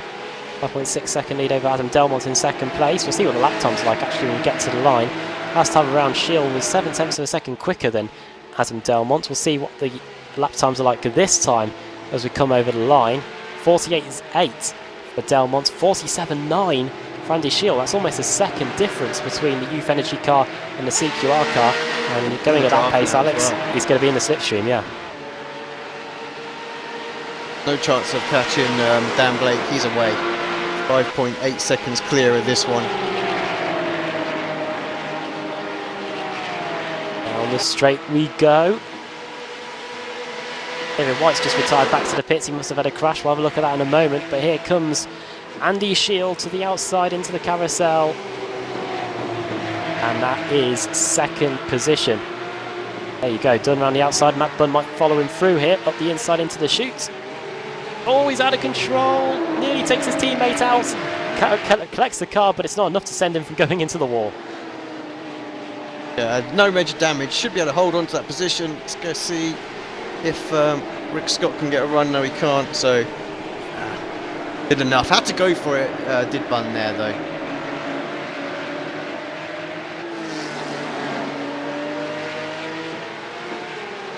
There's a valiant effort there from Matt Bunn. If it's any consolation for him, he's still in 4th position. That's how quick these CQR cars have been today. Don't know if he's nursing too much damage, but he's got Rick Scott not too far behind him, and then Michael Blake, Aaron Gearing, and Conrad Venter. Though into second place, the gap between him and Dan Blake is 5 seconds. And to be fair to Dan Blake, he wasn't lapping too much slower than Andy Shield on that last lap. So as long as he doesn't make any mistakes, Dan Blake should be on to take this race to win as we start the final lap of the race. Just going to quickly go back and see what happened to David White. Was in 9th at the start of the lap, but the CQR car has met an end. You're looking back on the replay. Oh dear, that was an odd one. Looks like he has a quick brush with the wall, Alex, but then the car decides to propel him out of into orbit, really. Just looking at gearing here on Michael Blake, got a good run. Wants to get to the inside. Oh, has to get out of it. 3 wide, maybe. Going into the carousel, just about. Who's that that's going to make the best of that? Was that Gearing in the end? Did he get the best run there? I think he did. Great move through the middle. Very close battle here. Slow after hitting the wall. Very close battle here on the final lap of the race. This is all over 7th, 8th and 9th. Up the hill, out of the tow for the final time then. Michael Blake trying his best to try and get by Aaron Gearing and take that final spot inside the top 5. I think he's not close enough, but watch out for Conor Venter having a little look at the inside on Rick Scott going into the final corner. We've lost Adam Delmont. Delmont around at turn the heel. Disaster there for the Youth Energy car. One driver who hasn't had a disaster. That's going to elevate Michael Blake, Matthew Bunn, I should say, back into the podium positions. One person who hasn't had a disaster is Dan Blake. He's going to cross the line and take the race 2 victory here. Andy Shields going to take 2nd place, and rounding out the final spot on the podium, it's going to be Matt Bunn. That fell into his lap on the final lap. He'll take a podium. Look at this battle behind though. Nip and tuck all the way. Very, very close. Blake Hood and Delmont as well. They're having a good little battle. Both recovering. Kumo, I think, with some damage in this one. Way back, wasn't he? Had to avoid that accident as well. Got involved in it. Waiting for Simon Landamore just to come around, the final driver out there. Brings it across in 12th. Right, so when you feed the finishing order then, we don't want to miss another start. Dan Blake takes the win. 4.6 seconds ahead of Andy Sheila in the end. Matt Bunn finishing in 3rd, 4th Aaron Gearing, 5th for Michael Blake, 6th Rick Scott, 7th for Conrad Venter, 8th Adam Delmont, 9th Ashley Blake Cood and 10th Sam Kumo, 11th for Adam McNally, 12th for Simon Landamore, and the cars that finished 1 lap down or more. We had David White, 14th for Taylor Lane, 15th Jason Flood, 16th Pete Newman, 17th Josh Thompson, 18th Richard Dempsey, and Steve Pefford in the end finishing 7 laps down. And a final note on the Porsches before we head back over to the BSRTC. Well done to Dan Blake on his first win in any BSR series, and he can join the club currently held by me and Andrew Woodhouse of winning a race in a BSR series. Well, the Porsches will be back next week, but we can now turn our attention back to the BSRTC. Race 2 of the day, and the BSRTC will be coming up on Apex Racing TV and iRacing Live after the break.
Simulated racing can be awesome, but it can also be kind of a free-for-all.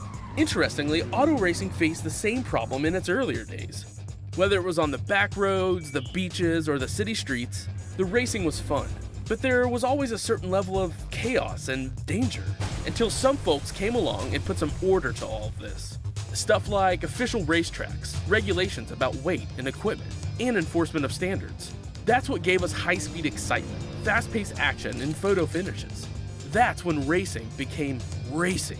The guys over at iRacing.com have made the same transformation in the world of sim racing. Sure, they've got the most accurate tracks and realistic cars out there, but that's just the start.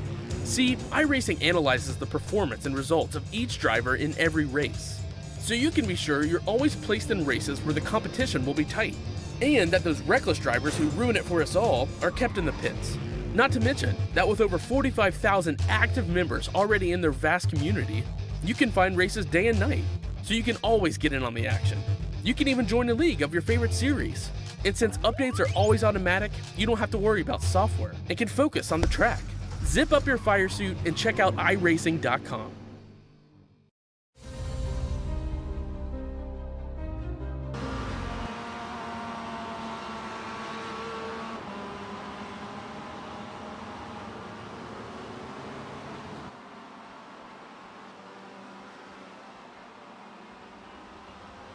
The action just keeps on coming, doesn't it? Welcome back to Apex Racing TV and iRacing Live, and welcome to race 2 of the BSRTC.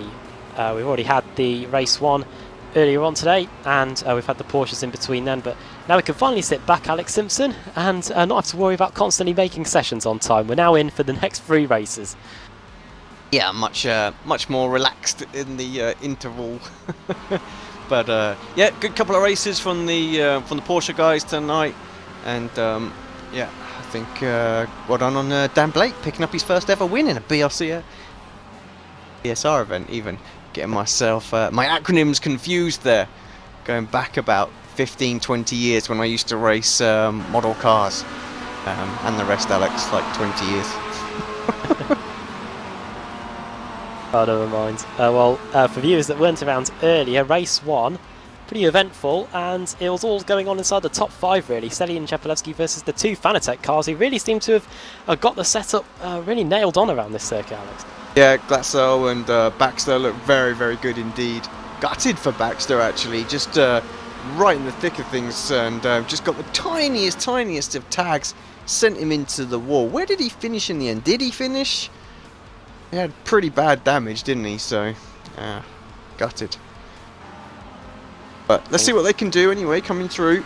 No doubts the kind of pace that they had out there, that they're going to be strong in this one. Pretty small reverse grid as well. We have 26 cars reversed. We say small. Yeah, 54 cars entering the race. So yeah, 26 by those standards is pretty small. Not too far to go. Not too long to go before we get to the end of the warm-up session.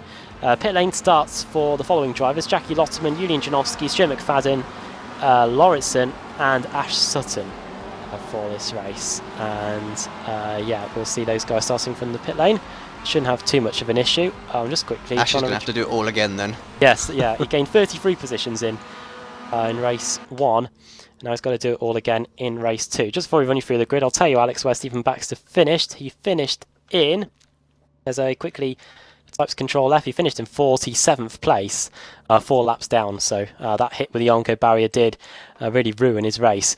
Time for the grid then: Savidovic on pole, 2nd Verke, 3rd McFarlane, 4th Paul Smith, 5th Michael Blake, 6th is Simon Field, 7th Frederick Rasmussen, 8th Jake Blackcore driving in that simracegear.co.uk car, Nicole Foggy in 9th, and Rob Fagg rounding out the top 10. The reserve driver who won a race here, if my memory serves me correctly, a few seasons ago, running out the top 10 there. Ash Sutton starting 11th, however that will be from the pit lane.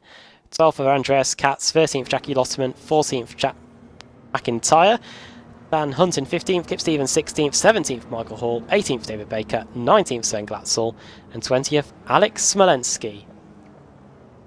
We had one Apex Racing car at the front of the grid in race 1. Didn't go according to plan, so Alex will be double fingers crossed this time. The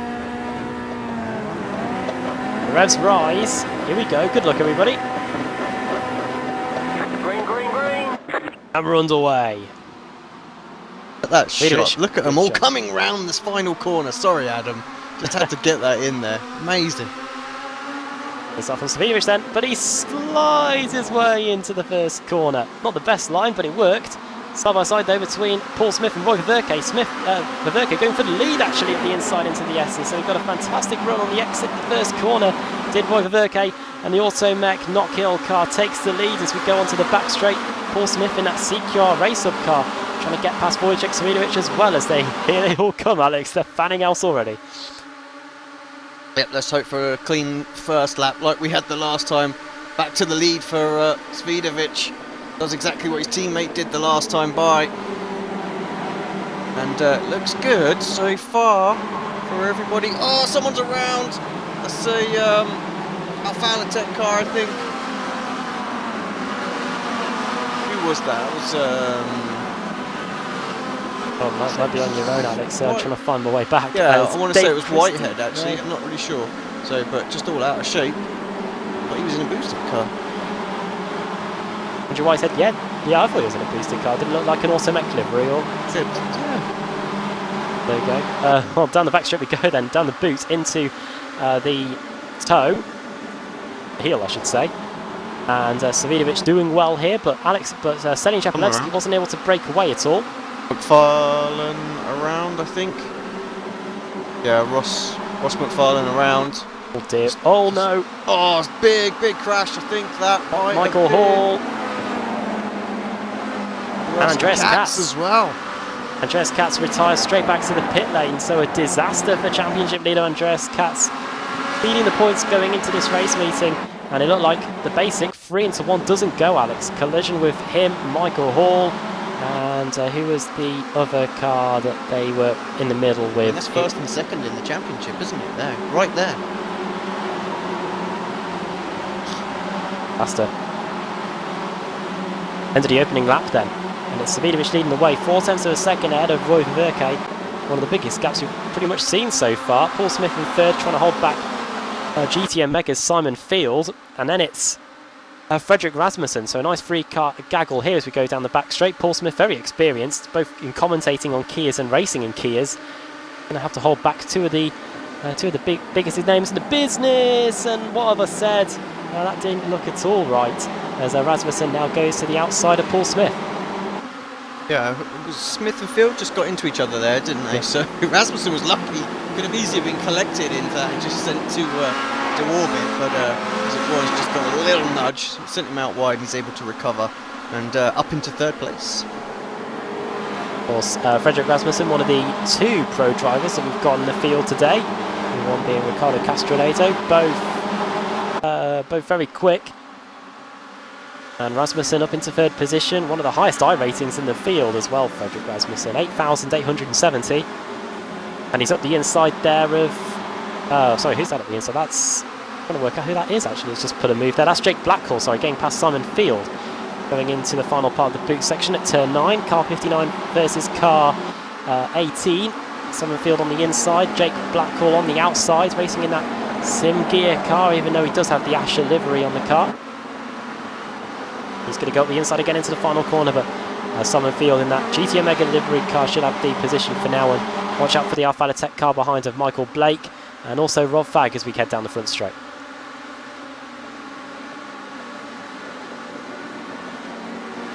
Down into turn 1, just having a little look at this battle as Blake and Rob Fagg.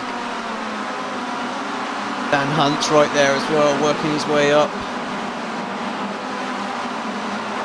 Very close there, 2x2 for the S's, doesn't usually end well, but Rob Fagg is still hanging in there. And who's that behind? Dan Hunt's just watching this, thinking where to go. We might try and follow Dan Blake, and here comes everyone else, Alex, as we head down the straight.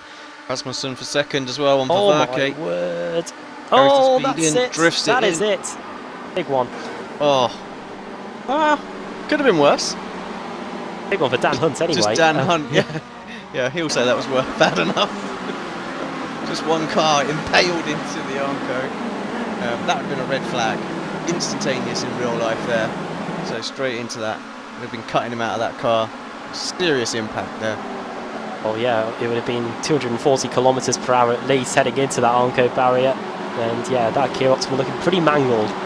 And if that was real life, the car wouldn't be racing again until the next race meeting. That would be straight on the repair truck out of here. But yeah, luckily for Dan Hunt, he's got many Kia Optimas to hand, and he'll be back for race 3, having will be at the back of the grid.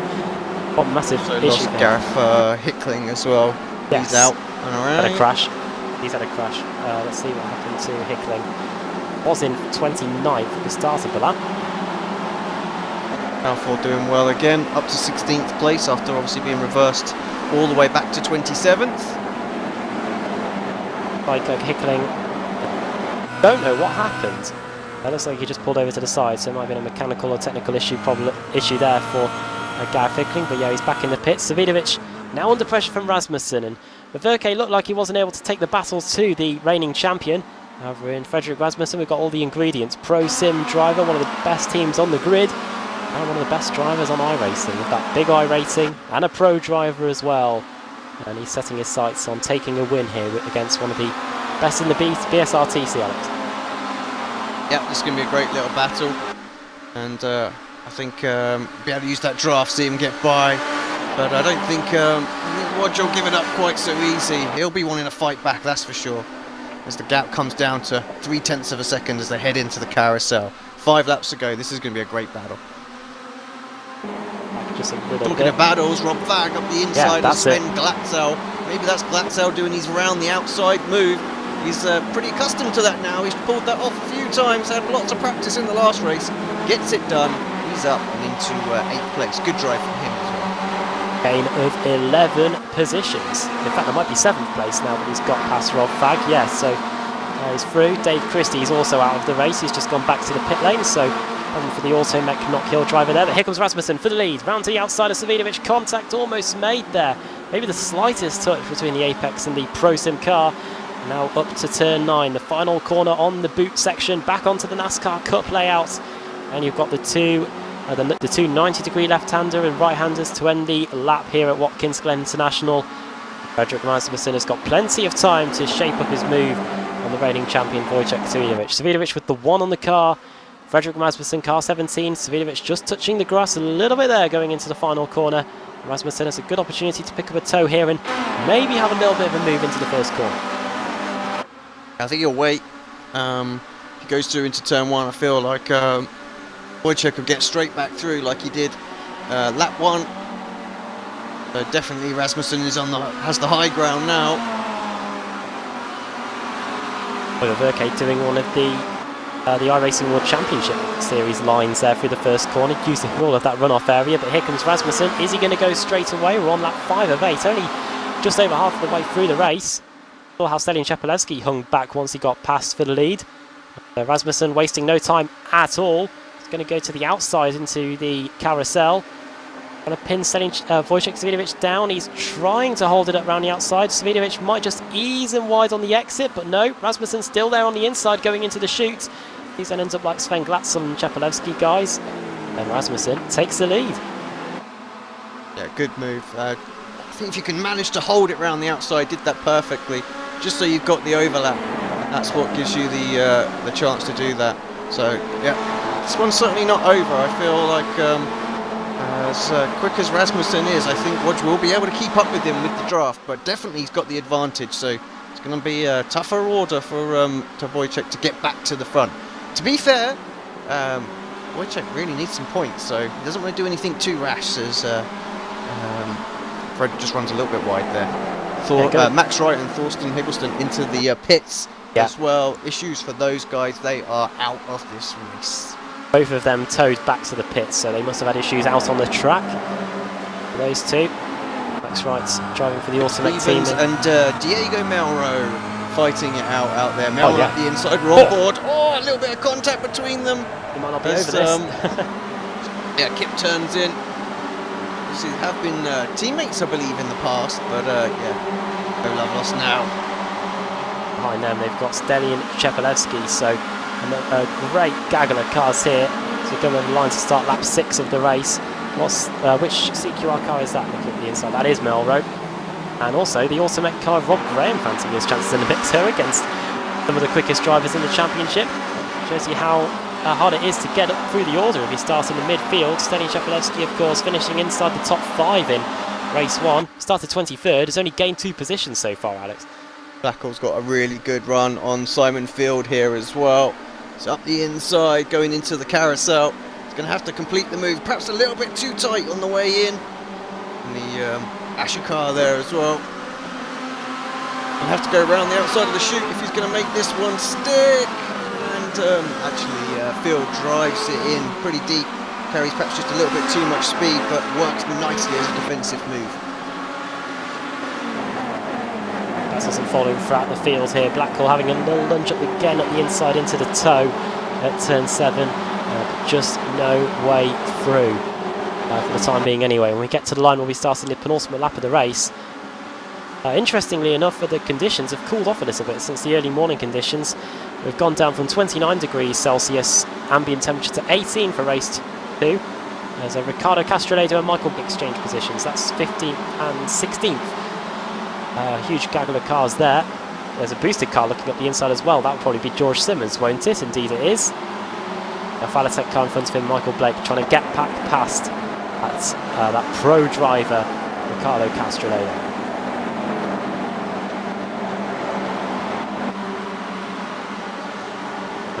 Race 1 was back up the front, half a second still between these guys, nothing really there. I did say I think it'd be difficult for Rasmussen to pull away, but he's perhaps just got enough to stop Wojciech from having a little look. 0.4 of a second as they go through the S's up the hill. Let's see how much of a draft we get. Running a little bit less wing, I think, as well, because actually pulled away initially going up the hill, so that's going to make it difficult for Wodge to get a move done, even if he can get a little bit closer.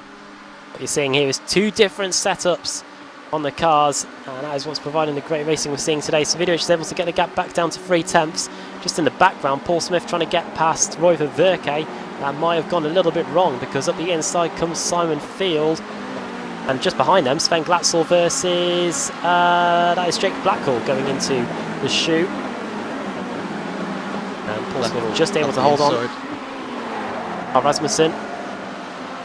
Who was out at the inside, Alex?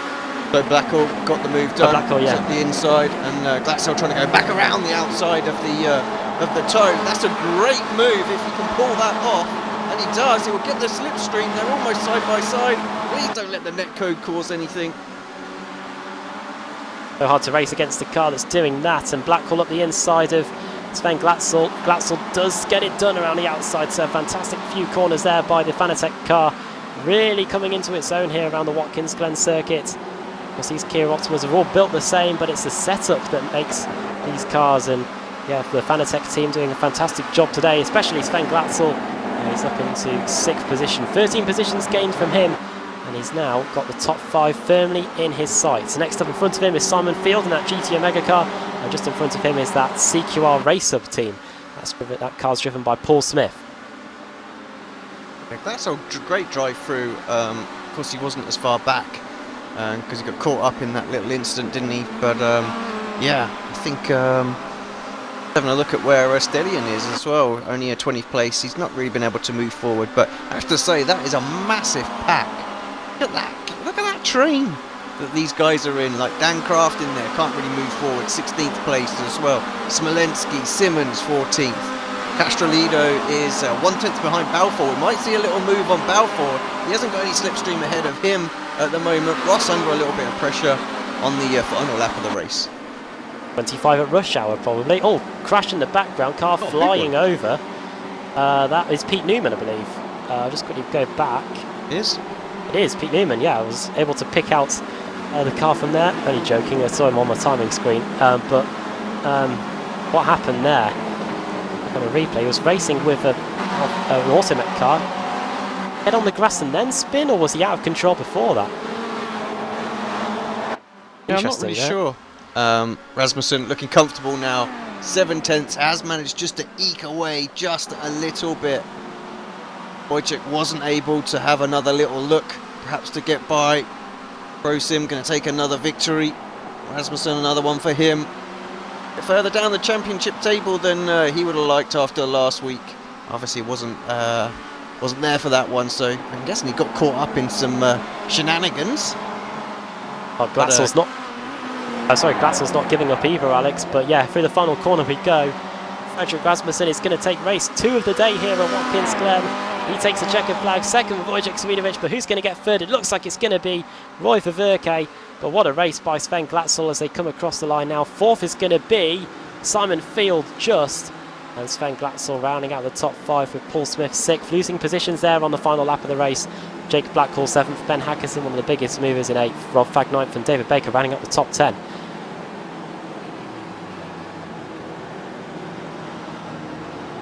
Drag race to the line between 2 CQRS line cars. That's Nathan Davis and is that Ash Sutton? Nathan and Ash. And Gordon Anderson in the mix there as well. 29th for Ash Sutton and 31st for Nathan Davis. Who else is on the track? Julian Janowski is just coming across the line now. 39th place for him. And then a few cars that finished 1 lap down. And Andrew Whitehead, the last car on the lead lap in 39th.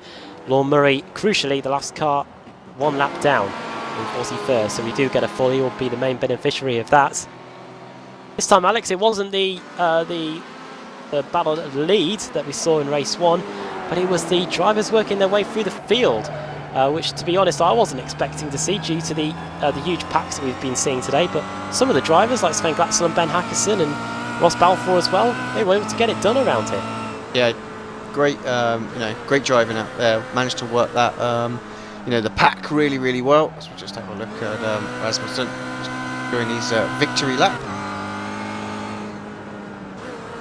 And I think that might be Rasmussen's first win in the British Sim Racers Touring Car Championship. Pro Sim, of course, new name this season. I think he has won one already. I think he won one on the opening night as well. Okay, back at Phillip Island in Australia, and here on in the North America continent, Watkins Glen. So we'll be very happy with that. Without further ado then, let's run through the finishing order as the cars come back into the pit lane.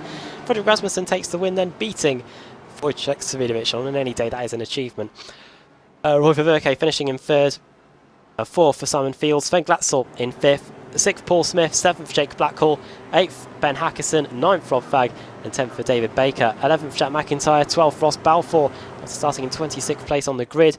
George Simmons 13th, 14th Ricardo Castrolado, Alex Smolenski 15th, 16th Dan Kraft, 17th Kip Stevens, 18th Diogo Melro. Good race from Melro actually, 35th to 18th. Stelian Chepelevsky only gained a few positions during that race, not the best result for Stelian.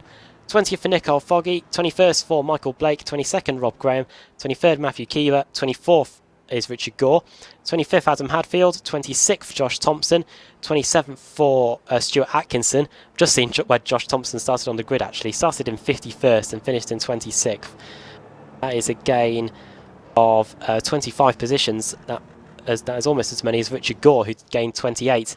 28th for Michael Hall, 29th for Ash Sutton, 30th for Gordon Anderson, 31st for Nathan Davis, 32nd Scott Malcolm. Pete Newman managed to fly and finish the race.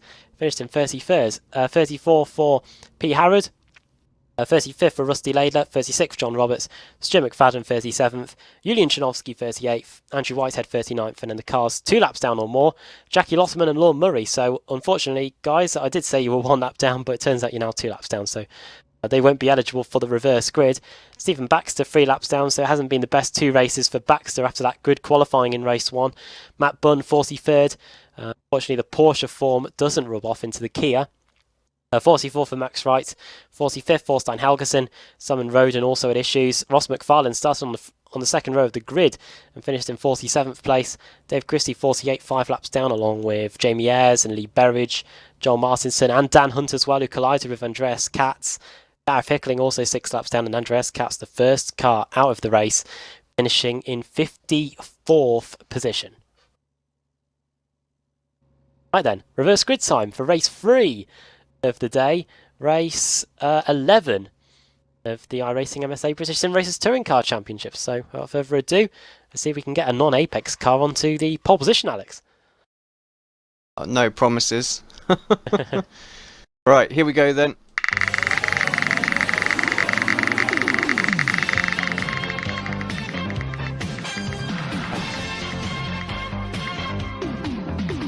All one again. not liking the new wheel. The new big wheel is not giving us big reverse grids, just a small one. 26. 26 again. And it's an Apex car again. Oh, it's Josh Thompson on the pole. Adam Hadfield I promise second. it's not a rig. It's Richard Gore in third, Matthew Keeper fourth, and Rob Graham in fifth. Well, yeah, the inquest will begin, and we'll take that moment then to go on a break. And we'll be back for race 3 of the day here at Watkins Glen International. And it hasn't seemed to be doing much good in the race, Alex. 2 poles for Apex, and it hasn't got at all. So maybe third time lucky. You'll find out along with the rest of us after this break.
Simulated racing can be awesome, but it can also be kind of a free-for-all. Interestingly, auto racing faced the same problem in its earlier days. Whether it was on the back roads, the beaches, or the city streets, the racing was fun. But there was always a certain level of chaos and danger, until some folks came along and put some order to all of this. Stuff like official racetracks, regulations about weight and equipment, and enforcement of standards. That's what gave us high-speed excitement, fast-paced action, and photo finishes. That's when racing became racing. The guys over at iRacing.com have made the same transformation in the world of sim racing. Sure, they've got the most accurate tracks and realistic cars out there, but that's just the start. See, iRacing analyzes the performance and results of each driver in every race, so you can be sure you're always placed in races where the competition will be tight, and that those reckless drivers who ruin it for us all are kept in the pits. Not to mention that with over 45,000 active members already in their vast community, you can find races day and night, so you can always get in on the action. You can even join a league of your favorite series. And since updates are always automatic, you don't have to worry about software and can focus on the track. Zip up your fire suit and check out iRacing.com.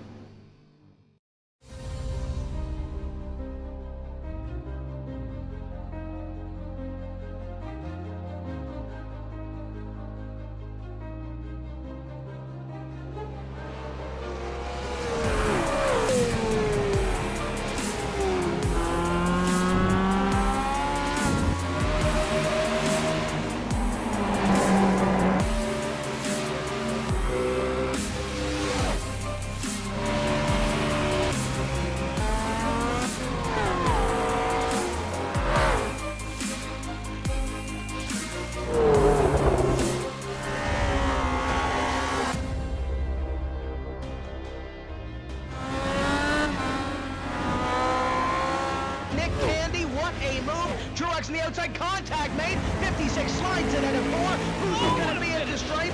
Dead even, give it to Ryan Truex. Truex is your winner over Tandy.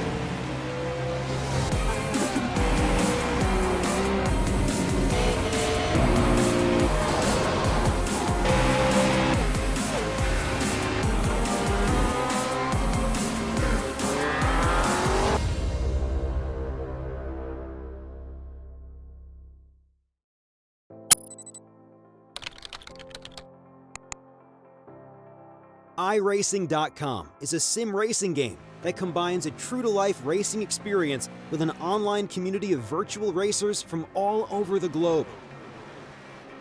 iRacing offers a multitude of officially licensed cars and tracks, laser scanned with millimeter accuracy. Their car models and mechanical systems are based on real-world physics and engineered in cooperation with manufacturers and race teams. iRacing's web-based interface allows members to compare stats and test drive any combination of car and track instantly. Their skill license system ranges from rookie to pro, ensuring members are always pitted against those with similar skill sets.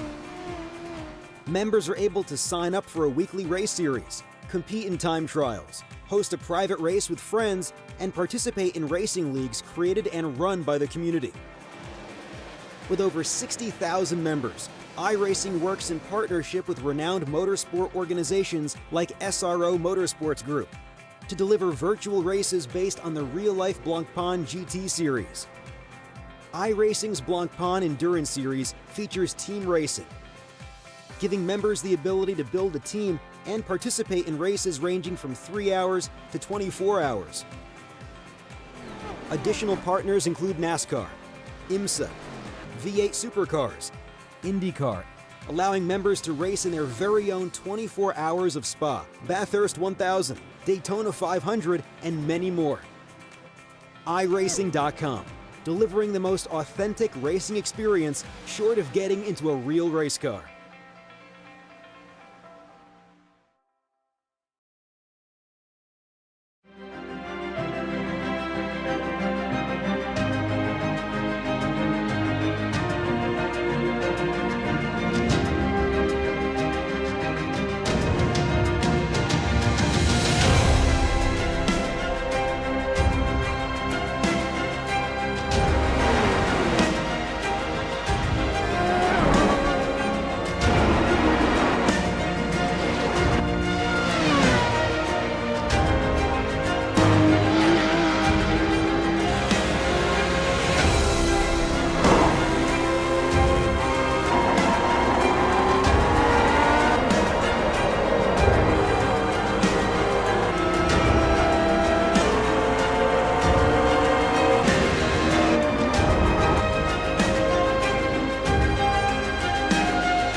We're back for more at Watkins Glen in the iRacing MSA British Sim Racers Touring Car Championship here on Apex Racing TV and also on iRacing Live. Adam Bath here along with iRacing World Championship driver Alex Simpson again. We're going to get set for the third race of the day, and Alex, this is the second time the Apex have been put onto pole position, but it doesn't seem to be yielding too much so far. No wins tonight, but yeah, some good results. Getting closer. Guys moving forward, so massive packs out there though, so great racing all round.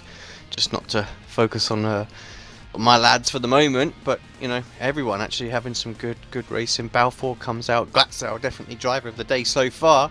If you can have two more great ones, he's going to get that, because fantastic job coming through the packer and some great racing. The only annoying thing for him is that whenever he works through the field, he's got to do it all again, courtesy of the reverse grid. He's going to be starting in 22nd place now. We're only through the top 10 quickly. Josh Thompson on pole position, Adam Hadfield second, Richard Gore third. Former Apex employee. Oh no, he's still in the Apex colours, I should say. Apologies. Matthew Kiva fourth, Rob Graham fifth, sixth Michael Blake, seventh Nicole Foggy, eighth Stelian Chepelevsky, ninth is Diogo Melro, and Kip Stevens starting in 10th. Overcast conditions as well may handle a little bit different. We're about to find out. So another 8 laps. Green, green, green! And runs away for race 3. Someone was rolling in the background way before the lights got going, so I don't know what that was about. Josh Thompson gets a good start for the Apex Academy team then into the first corner. Round the outside goes Adam Hadfield. There's one of the Fanatec cars. Crash in the background, car's off. It's an Apex car. Janowski's out as well though. Oh, please don't tell me it was Andreas Katz. It was car 42, and it might be Nathan Davis actually. Indeed it is, yes. So Nathan Davis, problems with him in the first corner. And now we go on to the back straights. Cars fanning out 4 wide in places from what I've seen. Don't know if that's going to go too well as we head down the back straights. Pro Sim cars in the mix. And as we go into the carousel, it's Josh Thompson leading the way. Second is Hadfield. Where is Thompson going? I don't know, maybe a different state, but it's going to allow Adam Hadfield through into the lead, and also Richard Gore at the inside going into the shoe. Yeah, good to see Gore up there. We haven't seen him for a little while, certainly in this one. He's I think he had to start at the back of the first race, didn't he? Just worked his way forward. He missed the reverse grid the last time, made it there this time, so yeah, in a much stronger position. And Thompson, we haven't seen him in this car very much at all. Struggling a little bit out there just to get the car stopped. Yeah, featured more in our Porsche coverage today than in the BSRTC, but he's at the front for now, side by side with Richard Gore, Apex colleague. He's got Rob Graham behind in a fast-starting Automech car and a fast-starting Stelian Chepelevsky, who's gained 3 positions.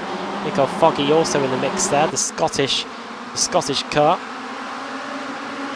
Well, that might actually be Rob. No, Rob Graham is in the red and black Automech livery car with Dan Craft now going side by side with Nicole Foggy. Of course, Foggy the highest of the AM drivers in the championship standings going into this race meeting. And that CQRS line car of Dan Craft's made a very good start at 5 positions already as we come across the line to complete that 1. Yeah, everyone fanning out in the background. Look at that, coming down towards turn 1. That's a great shot. 54 cars on the track. Castrolido, Malensky behind him, Eva in front, Melro just a 1/10 of a second behind Foggy 2/10 behind Kraft, who's a 1/10 behind Rob Graham. Very close out there. Back straight we go then.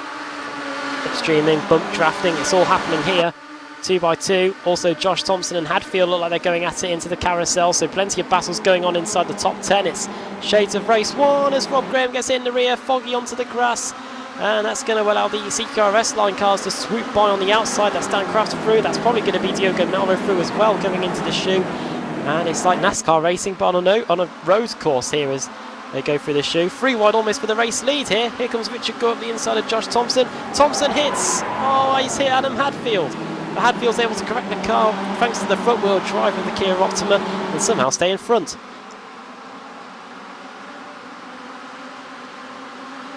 Alex is probably holding on for dear life here as the Apex cars go into battle. It's Gore and Chepelevsky versus Adam Hadfield here. isolated somewhat. The Fanatec driver hasn't got too much help. Got the inside into the turn 9 corner. Well, where are his teammates? They're quite a way back. Glatzel 17th. Who else has he got out there? Baxter's not really been able to recover from the first race, all the way down in 35th. In the final corner again and onto the front straight. Jackie Lotterman is in the pits, has been in the pits for a good minute now. On for him, side by side across the line though, CQRS line. That is Dan Kraft. Trying to get up the inside of Rob Graham going into the first corner. Josh Thompson's dropped back a bit. Simmons and Smolensky as well. They're having a good little battle through the S's side by side. A couple other cars as well further back side by side. Who is that? Could be Michael Blake and Glatzel. But Simmons able to get by Smolensky. He's got the slipstream of the cars ahead. And the leaders, oh, big one in the background, don't know who it is, but here comes Richard Gore to the outside of Hadfield going into the carousel. Richard Gore hasn't got too many wins to his name in the BSRTC, would love to get another one here at Watkins Glen. He's trying to get past Adam Hadfield here, tried to go around the outside in the shoe, and he's trying to go around the outside here as well, going in as they go on their way towards the toe. I'll work out who that car that was flying in the background as it went down the back straight quickly. Michael Hall, CQR out, unfortunately. 2 races in a row that he's had a DNF now, so disaster for Hall. Was second in the championship going into this week. Again, Gore's trying into the heel. Problems for Bun too, he's also out. Oh no, that's a disaster for the CQRS line team. There's a Fanatec car off in the background as we go up the inside into the final corner on the boot section. Richard Gore has the inside line, car 10 on the inside, on the right hand side of your picture going into the penultimate corner. And Hadfield's going to go around the outside and should maintain the lead. Hadfield is pretty experienced in the Kia Optima, has raced in the Club Series. Still races now in the BSR Kia Cup, which is on Saturday nights on Apex Racing TV. Over the line we go on to lap 4, half race distance, 2x2. Hadfield, Richard Gore, Stelian Chepelevsky and Dan Kraft. Gore to the outside, and that should be the race lead, but Hadfield's going to fight back on the inside. We're going to go wheel to wheel into the S's. Or giving him plenty of room there as well. Good driving from both. Cheppy had to defend from Kraft there as well. That time by Kraft got a good run. He might have an opportunity to sneak by everybody, just slipstreaming off of Gore. Bad timing for Richard to go to the lead. Yeah, definitely. Here comes Adam Hadfield to try and take the lead back then into the carousel. He's got to try and get his braking point right, otherwise he might lose the lead and much more. He gets hit by Dan Kraft. That might have saved him somewhat actually, because he was going to miss the corner otherwise. And now it is second place for Stelian Chepelevsky. Cheppy up to second place. And who's that going around the outside? Introducing Nicole Foggy out of nowhere. Foggy trying to get third position here, and Adam Hadfield in the blinking of an eye in a space about 2 corners down to 4th place. That's great from Foggy. He literally has come from nowhere as well. Where was he just a few laps ago? But yeah, our AM championship leader showing that he can mix it with the pros. Back straight then into the heel. That's Simmons up the inside. Oh no, it's gone hot. That's Hadfield, and that's car 26. That's Diogo Melro. Was that contact in the heel section? Just having a look. Oh, it looks like Hadfield. Oh, Melro steamed up on the outside and 3 into 1. The track was down. Who was too that narrow as for well? that. Someone on the inside there just had a slowdown. I think it might have been, I'm not sure who it was, maybe Smolensky? Oh! As Thompson sideways in the final corner. Josh Thompson, never mind that. Maybe shades of James Thompson there. Rally BSR BTCC and Rally Cross driver, I think. Going into the first corner. Then on to lap 5 of the race. This front battle shows no signs of slowing down just yet. Richard Gore, Stelian Chepelevsky, Nicole Foggy, Dan Kraft, George Simmons, all in that train. Go through the S's. Chepelevsky so close to hitting that Armco barrier on the exit of the S's section. And now onto the back straight. Here they come. Push his teammate. He doesn't. Looks like Foggy might take up that role, but here comes Dan Kraft. In a bad race for CQRS line, and Matt Bunn and Michael Hall both suffering issues. Can Dan Kraft try and redeem the race for them? He's trying to get past one of the Apex cars. It looks like he might get it done on Richard Gore. Penny Chapelewski's away now. Gore still has the inside. Kraft, we're on board with Foggy as Kraft couldn't move over, cover it off, but he's got the inside going into the toe. Should be able to complete this off. Simmons trying to follow him through. Does throw it up the inside as well. Gets a great drive off the corner. Richard perhaps got bogged down a little bit there. He's going to come under pressure from Foggy. So from first to fifth could be for Richard. This is classic racing here as Richard Gore now goes around the outside of Nicole Foggy. Foggy was third at the start of the lap. Looks like he's going to get pushed down to fifth. And Richard Gore, who was first, could be ending this lap in fourth. That's Castrolido. Melro and Castrolido. So yeah, the CQR, S-Line and Pro Sim, they were both having reasonable races, but a couple of cars now DNFing or right at the back. Oh, Melro, what are you doing? It's Thought he was going to Melro. back up there for a moment. We saw Smolenski try the reversing tactic at Phillip Island, and that didn't go at all well. But Diogo Melro... Fortunately, he hasn't seen him do it again, so didn't tell his teammate how to do that. Lap 6 of 8. 3 laps to go. And Dan Kraft 0.2 of a second away from Stalin Chapelewski. Finally, we've got a CQR S-Line at the front. So we're going to have a battle that we'll probably see throughout the whole of this season. Shades of Mercedes versus Ferrari. Here in the BSRTC, it's Apex versus CQR. Here they come down the back straight. Don't roll out boosted either. George Simmons, who's had an epic start to the season, could be about to make it free wide going into the carousel. Cheppy covers that move off, but I don't know what he's going to be able to do about Dan Kraft. Kraft, who's done moves around the outside the last few laps, is trying to get it done here as well. Yeah, he's got carried the overspeed there as well. It's great. Oh, Stellion just sweeps in. That's good from Stellion. He committed.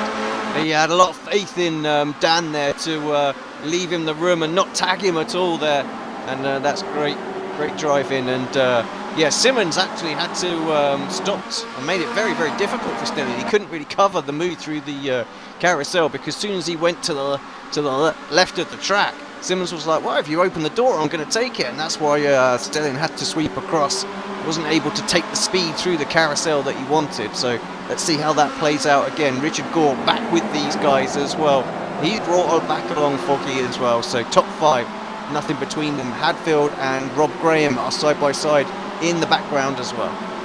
And the Pro Sim driver as well in the mix there. That's Fredrik Rasmussen, another of the Pro drivers. Alex Smolenski also in there as well. So that's a good sideshow battle going on here. About the final corner to start the penultimate lap.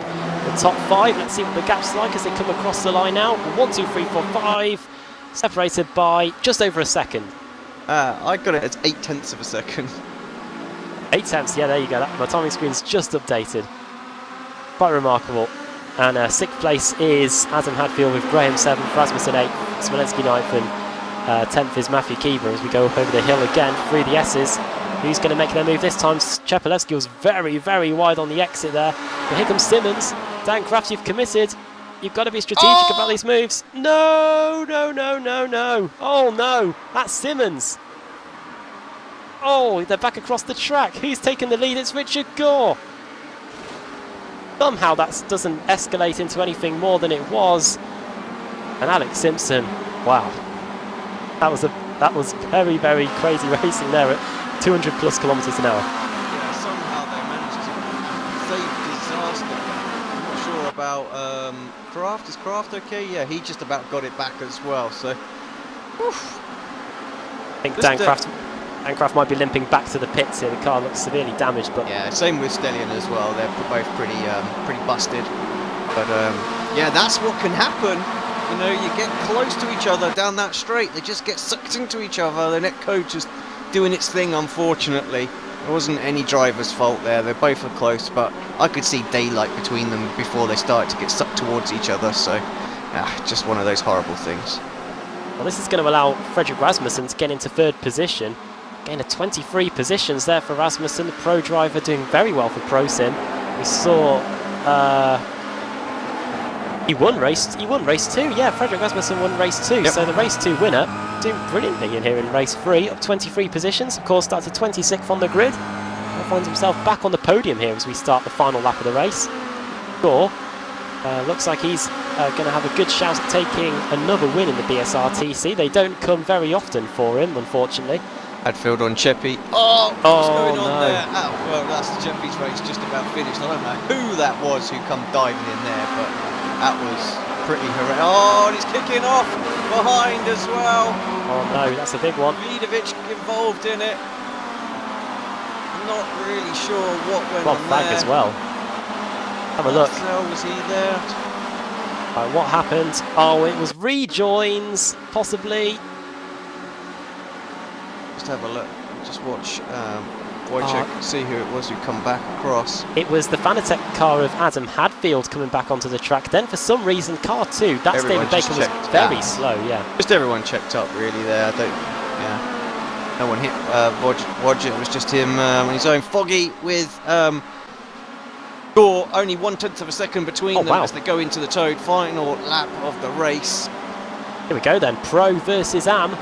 Richie Gore raced in the Am Championship, of course. Lost the title after him and Paul Smith battled constantly back in 2015. Now he's fighting over a win here with an Am driver and Nicole Foggy going into the heel for the final time. If Foggy wants to have a go, now's his opportunity. Is he close enough? Gore's late on the brakes and covers that inside line. Through the final corner we go. Nicole Foggy, who drives for the Pro Sim team. Well, that's what it says on my screens anyway. Am driver. Through the final few corners. Richard Gore driving for the Apex team. JMR, there you go. That's me wrong, but yeah. Oh, it's going to be close. Uses all of the exit curb there. 0.2 of a second off the final corner. He's not going to get there. Gore's going to take the win. Richard Gore takes a win. Nicole Foggy second. Frederick Rasmussen, winner of race 2, takes the final spot on the podium. And then everyone else just flying across the line now. Across the line side by side there. Who was that as they came over the timing line there? That was very close between Gordon Anderson and Stelin Chapelevsky. It was just Chapelevsky at the line. Andreas Katz was just in front of him, his Apex teammate. And Rob Fag and Wojciech Vidovic tumbling down the timing screens as the rest of the cars come across the line here. And the main story, that crash with just 2 laps to go. And Richard Gore, Alex, it's an inherited win, but it's still a win nonetheless. And even though they don't come along too often for him, I'm sure he'll be very happy with that. No different to Balfour's one, really, was it? You know, you've got to be there, haven't you? You've got to be there, the right place, right time. He could have easily ended up in a similar sort of accident earlier on in the race, and kept his nose clean, kept out of it, and just made sure he was able to pick up the pieces, and yeah, did a great job. And that is everyone coming across the line now. Ross Balfour finishes in 34th. He's the last car on the lead lap, and Ben Hackerson the last car 1 lap down. So we do get a full. We're still hoping for a full. We've got one more race to go after this. He could be the car reversed onto pole position. So running through the finishing order, Richard Gore takes the win. Apex finally gets a win, and it's probably the driver that we weren't predicting, with the likes of Sabidovic, Katz and Chepelevsky in the team. Nicole Foggy takes second, Frederick Rasmussen third, fourth for Dan Kraft. After that could have been a race win for him for the CQRS line team. Matthew Keever finishing in fifth, sixth Jack McIntyre, seventh for Alex Smolensky, eighth Adam Hadfield, ninth David Baker, and 10th Bob Graham. 11th for Josh Thompson after starting on the pole. Not too bad for the Apex Academy team. Simon Field 12th, Kip Stevens 13th, Pete Newman 14th, 15th for Michael Blake, Stephen Baxter 26 positions gained, and that's paled into insignificance because Andreas Katz finished 17th, started 53rd and gained 36 positions. That's more than Ash Sutton's race 1 total, I believe, of 33. Stelin Chapelevsky finished in 18th place in the end. Another chance of a race win went due to a collision with another car. Gordon Anderson 19th and 20th for Thorstein Helgersen, 21st for Lee Berridge, 22nd for Andrew Whitehead, 23rd Jim McFadden, Jamie Ayres in 24th, Ross McFarlane 25th, 26th for Pete Harrod, 27th Simon Roden, 28th for Roy Ververke, 29th for Sven Glatzel, and then 30th Diogo Melro. Wojciech Svidovic was able to get going again, however finished in 31st, Julian Janowski 32nd, Stuart Atkinson 33rd, 34th Ross Balfour, and the cars that were classified, but finished 1 lap down. Rob Fagg a lap down. George Simmons also a lap down along with Paul Smith. And Ben Hackerson, the last car, 1 lap down, and he could be on pole position if we get a full. Well, we've had 2 26s tonight. Are we going to get a different number, Alex Simpson? It's time for the reverse grid. Well, I do hope so. I'm gonna press it extra hard just to see if that makes a difference. Here we go. I suppose we can't really roll again if we get a 26 because then we're just manipulating it, but we'll see what happens. Yeah, that's it. Well, we haven't, that's for sure. Not a massive one still, but it is a little bit bigger. It's 30. Well, Diogo Melrose is on pole position. Second is going to be Sven Glatzel. There you go, Sven. We've tried our best to get you near the front again, and there you go. There's a good opportunity for a race 4 win for the Fanatec team. Roy Verke starting in 3rd. 4th is going to be Simon Roden, and Pete Harrod, 2-time Club Series champion, is going to be starting in 5th place. So we've got everything we need for a good final race, and you don't want to miss it. We'll see you in a few minutes on Apex Racing TV and iRacing Live for race 12 of the season in the iRacing MSA British Sim Racers Touring Car Championship.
Simulated racing can be awesome, but it can also be kind of a free-for-all. Interestingly, auto racing faced the same problem in its earlier days. Whether it was on the back roads, the beaches, or the city streets, the racing was fun. But there was always a certain level of chaos and danger, until some folks came along and put some order to all of this. Stuff like official racetracks, regulations about weight and equipment, and enforcement of standards. That's what gave us high-speed excitement, fast-paced action, and photo finishes. That's when racing became racing. The guys over at iRacing.com have made the same transformation in the world of sim racing. Sure, they've got the most accurate tracks and realistic cars out there, but that's just the start.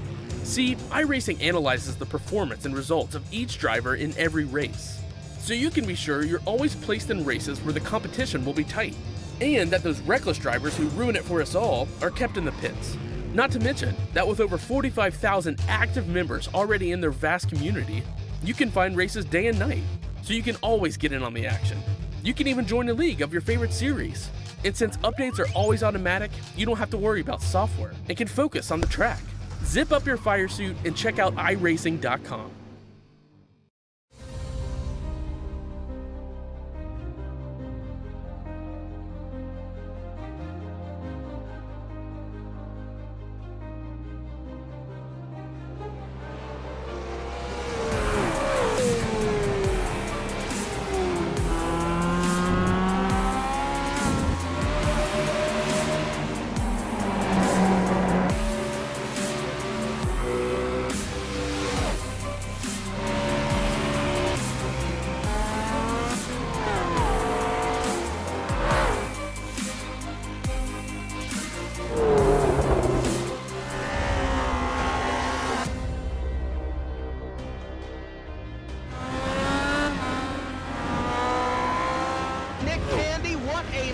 Truex in the outside, contact made. 56 slides it into 4. Who's going to be at the stripe? Dead even, give it to Ryan Truex. Truex is your winner over Tandy.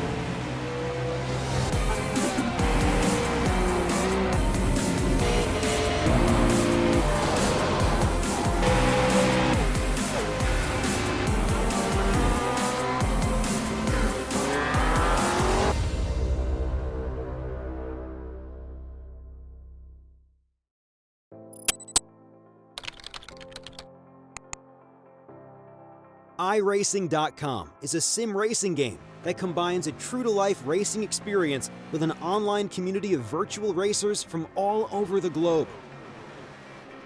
iRacing offers a multitude of officially licensed cars and tracks, laser scanned with millimeter accuracy. Their car models and mechanical systems are based on real-world physics and engineered in cooperation with manufacturers and race teams. iRacing's web-based interface allows members to compare stats and test drive any combination of car and track instantly. Their skill license system ranges from rookie to pro, ensuring members are always pitted against those with similar skill sets. Members are able to sign up for a weekly race series, compete in time trials, host a private race with friends, and participate in racing leagues created and run by the community. With over 60,000 members, iRacing works in partnership with renowned motorsport organizations like SRO Motorsports Group to deliver virtual races based on the real-life Blancpain GT series. iRacing's Blancpain Endurance Series features team racing, giving members the ability to build a team and participate in races ranging from 3 hours to 24 hours. Additional partners include NASCAR, IMSA, V8 Supercars, IndyCar, allowing members to race in their very own 24 hours of Spa, Bathurst 1000, Daytona 500, and many more. iRacing.com, delivering the most authentic racing experience short of getting into a real race car.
On to the final race of the day in the British Sim Racers Touring Car Championship, the iRacing MSA British Sim Racers Touring Car Championship here at Watkins Glen International. Alex Hasenbath here again with iRacing World Championship driver Alex Simpson. We've got a slightly bigger reverse grid here for the final race of the day. 30 cars will be reversed. And Alex Simpson, we've got all the makings then. Brilliant final race of the day. Yep, should be a great final race. 3 good ones so far. I mean, what a great meeting we've had. That and the Porsches were great too. So 2 good races there. So yeah, just need an absolute epic one to cap it off, don't we? Oh yeah, we started off the day with the Porsche Cup, won by Matt Bunn. Then we had race 1 here in the BSRTC. Great battle there for the lead between Stelin Chepelevsky and Sven Glatzel. And in the end, that went the way of... oh, blimey, it's so long ago now, we can't remember who won. Race 1 went to Ross Balfour. Then we went back to the Porsches. Dan Blake took his first ever BSR win in any series. And that was a great job from him in race 2 of the Porsches. Then back to the BSRTC. Fredrik Rasmussen was able to get the race 2 win there for Pro Sim, adding to another win he had earlier in the season. And then we went to race 3 just a few moments ago. And what a crazy race that was. Great battle for the lead between Dan Kraft and Stelin Chepelevsky. However, that ended in tears again. And it was Richard Gore that got his first win in a long time for Apex Racing. And now we've got this 4th and final race of the day. And we are hoping for more of the same brilliant racing we've seen all the way through tonight. Of course, this weekend we've got plenty more action. Great load of racing for you to look forward to over the long 4-day weekend here in the UK, Easter weekend. And on a Saturday we've got the BSR Kia Cup. In fact, I think we do. The season is coming to a close in that one. Just making sure that it hasn't finished already. I have been away a week. Then Sunday, we have got the IMSA Sports Car Series Easter Sunday as well. So have your Sunday dinner with us. 5:45 British Summer Time for that one. And then, of course, the 2 broadcasts in the evening. The Club 73 Touring Car Championship and the Mazda MX-5 Cup. Make sure you can join us for all of that. And of course, Monday, the iRacing Porsche Cup, the official series there. And that's all we have on Monday, of course, because the Mazda's done and dusted as well, isn't it, now? Am I not mistaken that? Or is that the Kia? One of them is finished, that's for sure. Yes, the Kia's finished on April the 1st. Which has really caught me unawares. Why wasn't I broadcasting that one? I think you were here. I think that was one of the ones I had to cover. Ah, okay. Well then, we'll forget about that for now. Let's move on to race 4. Yeah, I'll get muddled on my dates all the time. Diogo Melro is on pole position, Sven Glatzel 2nd, Roy Ververke 3rd, Simon Roden 4th, Pete Howard 5th, Ross McFarlane 6th, Jamie Ayres 7th, Stuart McFadden in 8th, 9th Andrew Whitehead, and 10th is Lee Berridge. I haven't asked you predictions today, Alex, but yeah, for this 4th and final race, who are you going to put your money on? Well, actually, I'd quite like Glatzel to take this one, just because, you know, I think he's had 3 good races, and like to see him, you know, cap it off with a win. Here we go then. The final time tonight.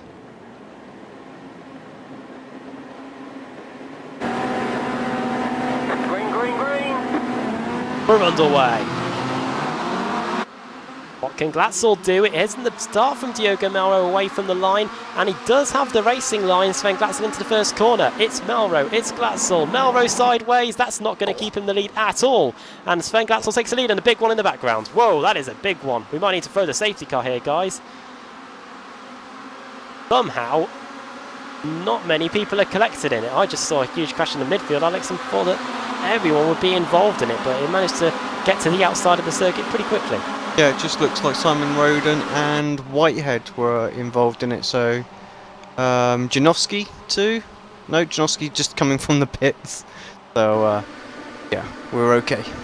Here comes Melro out of nowhere to try and take the lead back from Sven Glatzel going into the carousel for the first time. Who's had him 3rd? That's Roy Ververke, and it's Pete Harrod in 4th, and Ross McFarlane for JMR in 5th, with Jamie Ayres in 6th as we go through the chute towards the toe for the first time. And there's a crash in the background. That's Rob Graham, I believe. Rob Graham in the Automet car. Was in 21st, and now he's on his roof and back in the pits. I think he might have just got forced out wide into the wall there, but this battle for the lead continues, and Roy Verkerk having to withstand pressure from another Scottish driver in Ross McFarlane. Stu McFadden also in the mix there, so the battle of the Scots going on here.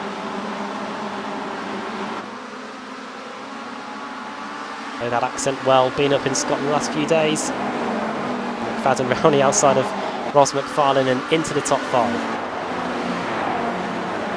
Besides that crash, Alex, it doesn't look like we've lost too many drivers on that opening lap. Only 3 drivers, according to my timing screens, in the pit lane. And they are Rob Graham, Andrew Whitehead and Simon Roden. Yeah, you know, you normally expect more around here, don't you, on that opening lap? That's what we were worried about at the start of the race. Apologies again, we've got some sync issues going on with the audio and that, so I don't really know what the issues that we've been having. But yeah, we're sorted the drops, but got some sync issues now. I can probably try and sort it, guys, but it will mean just chopping it off and bringing it back on again for a second. So just give me 30 seconds and we'll try it. But we could lose everything. It's the only trouble. Can we give it a go, Alex? Give me a thumbs up on the chat if you want me to try it. If you can't watch it like this, if you're happy to let it go. Of course, don't forget this will be edited and go on TV, so you better watch all of the highlights back then. But yeah, let us know. I can kill it and try it again. It'll be on the same stream, or we'll just continue to plod along. Well, plodding along at the moment nicely is Diogo Melro ahead of Sven Glatzel. He just took the lead back there at the start of lap 2. Lee Howard in 3rd, Roy Verkerk 4th, Stu McFadden in 5th, Ross McFarlane 6th, Jamie Eyre 7th, Stelian Chepelevsky, good stuff from him up to 8th, Stephen Baxter in 9th, and Pete Newman rounding up the top 10.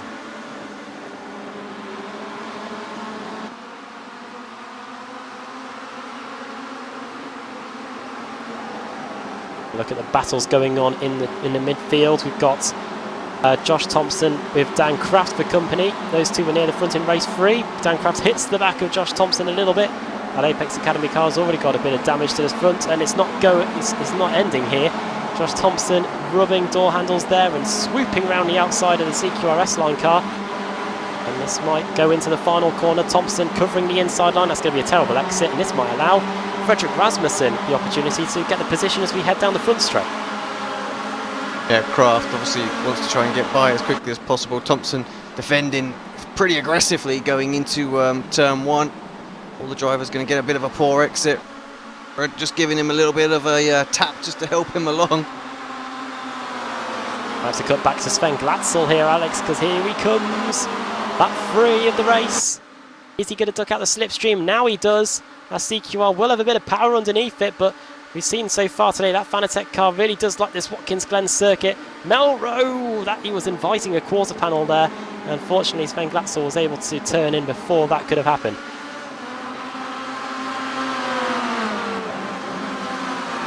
Into the shoe. I think Josh Thompson and Dan Kraft are still at it.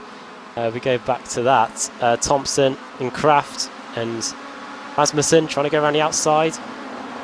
Kraft forcing him out wide. That CQR car that's coming along as well is Ash Sutton. He's gained so many positions today, but we just haven't seen him on air. And here he is around the outside of Dan Kraft, and that's Sutton, probably up to the highest position he's been today, and that's 17th.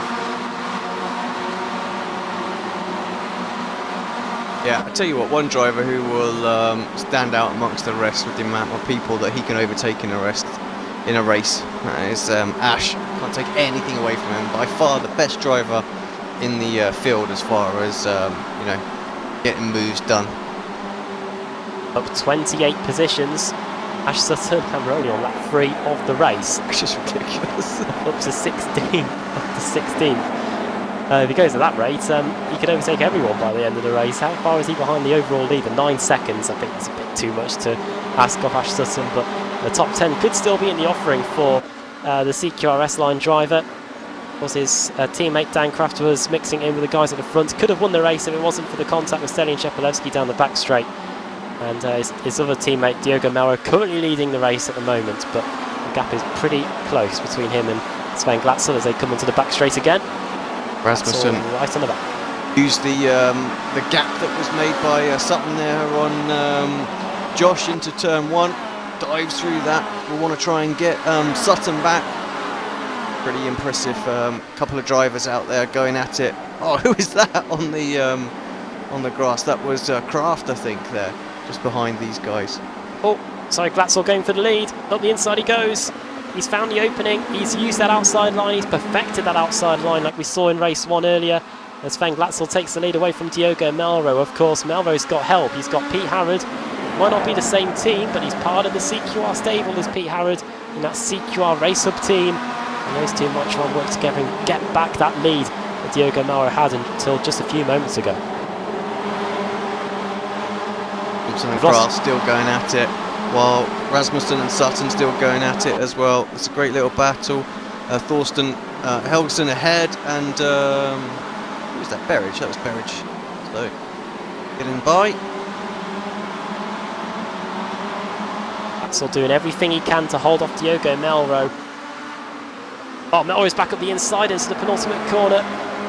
Glatzel's wise to that move. And Diogo Melro trying everything he can. He's not doing the Savidovic-Chepelevsky tactic of holding back just a little bit.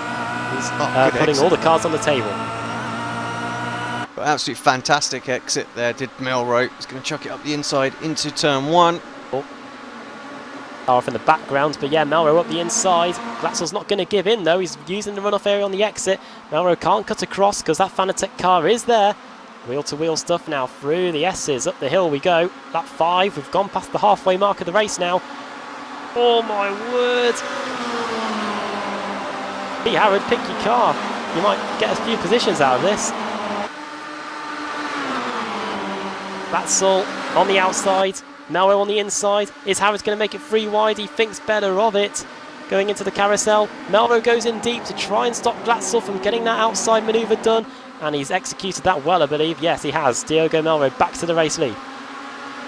It's a great little battle on the final race of the evening. Pete Harrod right there as well. They've got a little bit of room from Ross McFarlane, who's behind. He's got Ververke and McFadden. Chepelevsky's there. Baxter. He has finally worked his way back into the top 10.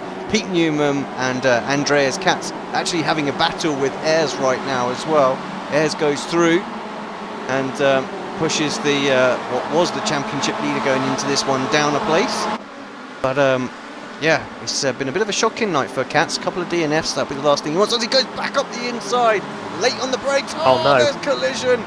And well, they're going to continue, but they're not in the best of shape again.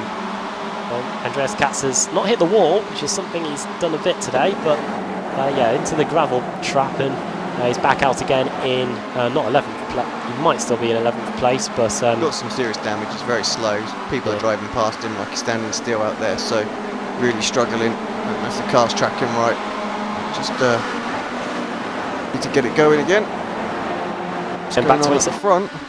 And back to what you said about Stephen Baxter. He was in 48, 49th positions after what happened to him in race 1, and yeah, I think he'll be pretty happy to be back in 8th place now. But yeah, here come the top 3 again through the S's. Sven Glatzel's not as close as he has been to Diogo Melro. He'll still get a good run though off the exit of the S's and a decent tow, so can't rule him out just yet of getting the lead back. Well, now on lap 6 of 8. And if there's anyone who knows how to do the move around the outside, it is him. I've seen him do it 4 or 5 times so far. Oh, Melro all out of shape going into the carousel, but actually the speed that he took there was enough to just keep his nose ahead. Melro confident to move about, and Sven Glatzel making sure that Pete Harrod cannot get by at all going through the shoe. Is Glatzel going to throw it up the inside? Diogo Melro moves across to make sure he doesn't, and Harrod has a little look at himself up the inside going into the tow. And now watch Glatzel. He should get a good run on the exit here. Got a tighter line, and he's got a bit of a straight down this straight now to get a bit of slipstream, and could possibly throw it up the inside into the heel. Has a little look and goes for it. Melro opens the door. Just not enough late on the brakes.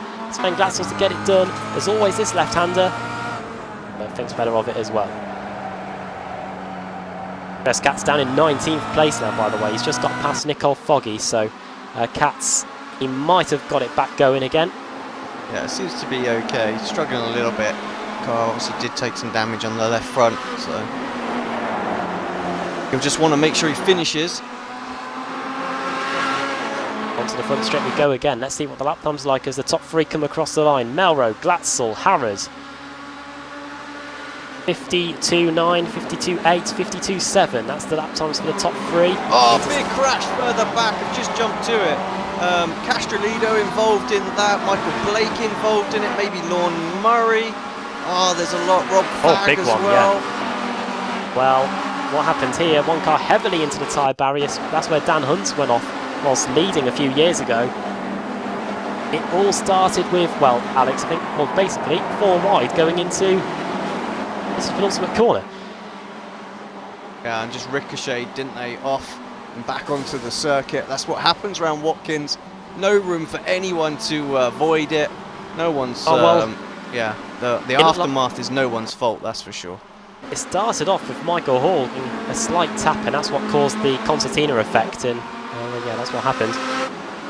Meanwhile, back at the lead again, we're on the penultimate lap. Nothing's changed down the back straight anyway. Glatzel nearly went for it.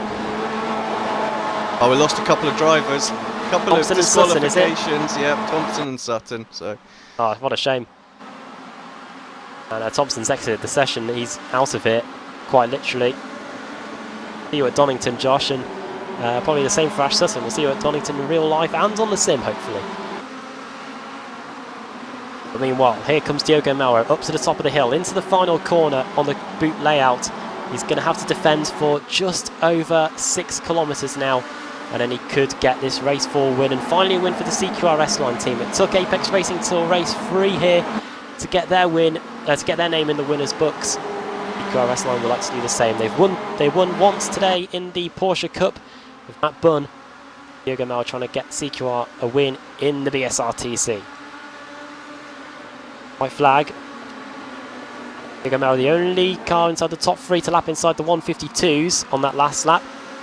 2.9 for Melro, 53.1 for Glatzel, and the same for Harrod. Melro has a little bit of an advantage going through the S's, mainly about 0.2 of a second, but that will quickly be eaten into as they go through the final part of the S's onto the back straight for the final time. Melro's going to have to defend like his life depends on it here. Glatzel will move to the outside line. He's going to give it his all. Melro does his typical defence into the carousel that seems to be working. Does. Yeah, it works very well. Stops Glatzel getting around the outside. You have to try and go around the outside into the chute. Very, very... Oh, it's a lot harder to do that. Gets into Melro just a little bit. It's going to help with his exit. We're on board with him at the moment. Go up to the chute. The toe, I should say. Down the outside he's going to go, but here comes Pete Harrod. He's found an opening here. To the heel then for the final time. Half a lap to go. Nose to tail, all 3 of them. Who's going to be latest on the brakes? Glatzel trying to get the Cub back on the exit here. He's rubbing the back of that CQRS line Kia Optima. Up to the top of the hill. Melro having to take the defensive line. Glatzel going to try around the outside now. Into the penultimate corner. He's going to get the switch back. Is he going to have a lunge up the inside? No, he doesn't. Just one more corner to go. Just a few hundred metres to decide the outcome of this 4th and final race of the day. Into the final corner. Checker flag is at the ready.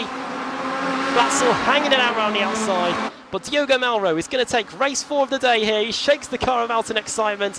What a win. What a race. And second for Sven Glatzel. And a great drive from the Fanatec driver.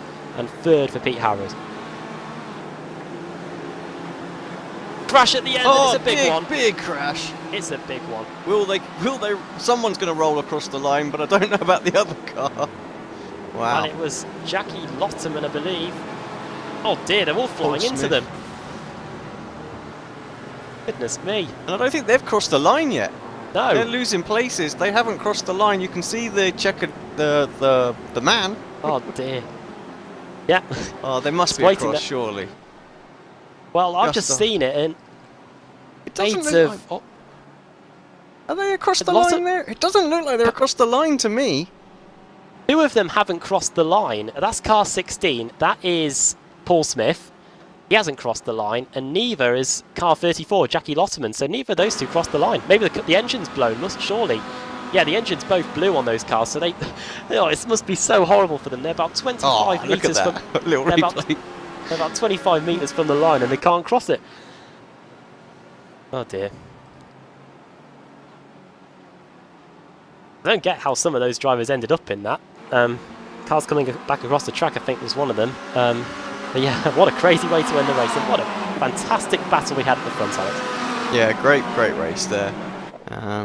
Good way to finish the meeting off, I think. RTC in a nutshell, really, there. And Watkins Glen, it never fails to provide the great racing that we usually see. And so again, another bumper-sized grid. We hope to see the same at Donington Park next week. Only through the finishing order then for the final race of the day. Diogo Melro takes the win. Sven Glatzel second, pushing him all the way to the end. Not the day. It wasn't the day for Fanatec, but hopefully we get to see them back at the front again at Donington Park next week. Pete Harrod finishing in third for Race Sub with Wasiko, our Race Sub team.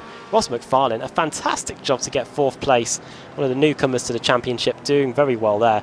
Stuart McFadden in fifth place. He started towards the rear in race one, so it was a race meeting of progression. The young Scot. Elin Chepelewski finishing in sixth place. Good haul of results for Cheppy. He might not have won today, but he still had strong finishes. And that will help him in terms of the championship standings, because he wasn't inside the top 10 going into this race meeting. Roy Ververke 7th, Pete Newman 8th, Stephen Baxter 9th, so a good fight back through the field after a terrible race 1 for the Fanatec driver. And David Baker, another top 10 result. Seems to be creeping in there every single race, David Baker. Frederick Rasmussen, a win in race 2, a third in race 3, and 11th in race 4.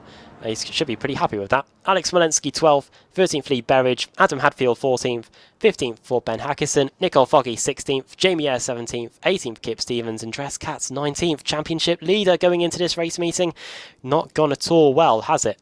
Michael Hall 20th place, 21st for Richard Gore, 22nd Matt Bunn, 23rd Nathan Davis, 24th Stuart Atkinson, 25th for Max Wright, 26th Scott Malcolm, 27th John Roberts, 28th is Lorne Murray, 29th is Lorne Murray, so 28th Dan Craft, 29th Lorne Murray, 30th Jake Blackhall, 31st for Gordon Anderson, 32nd Forstein Helgerson, 33rd Gareth Hickling, 34th George Simmons, 35th Julian Janowski. He was able to get across the line after that disaster of a crash at the end. Jack McIntyre also 36th, and then the cars one lap down or more. Paul Smith and Jackie Lotterman both retired on that last lap. I think Paul Smith might have been disqualified, actually. I can't tell. Lotterman in 38th. Simon Field also a lap down in 39th place. Josh Thompson and Ash Sutton both disqualified with 2 laps to go in 40th and 41st places respectively. 42nd for Michael Blake, 43rd Rusty Laidler, Rob Fagg 44th, Castro Lado 45th, Ross Balfour 46th, Matthew Keeber 47th, Wojciech Savidovic 48th, 49th Dave Christie, 50th Rob Graham, 51st Andrew Whitehead, and 52nd in the end was Simon Roden. Right then, the Scots of Rob Graham and Stuart McFadden have got in the interview room. They're both teammates, so I think we can drag them both up for an interview. Always up for a quick chat, these guys. Would, if I had the privileges, don't. Sorry, Adam. I'm afraid I've got to depart. I'm actually still working, so I'm not going to be able to jump in for the interviews. Okay. Yeah, so I apologise. I did just quickly post on the YouTube chat as well that we wouldn't be able to do any tonight, so apologies to the guys for that one. Okay, so yeah, unfortunate there, but yeah, we'll quickly wrap things up here. Make sure you tune in this Easter weekend for the BSR Kia Cup, which isn't there anymore, so don't tune in for that. Oh, what a calamitous ending. Sunday, BSR Mazda MX-5 Club 73 and the IMSA Sports Car Series. So make sure you can join us for that on Easter Sunday. But yeah, my thanks to Alex Simpson for joining me here in the commentary box today for the 6 races of action in the Porsche Cup and the BSRTC. And well done to our 4 winners here today. Ross Balfour in race 1, Rasmussen in race 2, race 3 for Richard Gore, and Justin then in race 4, Diogo Melro. We'll see you at Donington Park, one of my favourite racetracks on iRacing, next week at the same time, 7:30 British Summer Time, 8:30 Central European Time. So from all of us here at Apex Racing TV, it's goodbye from the Glen.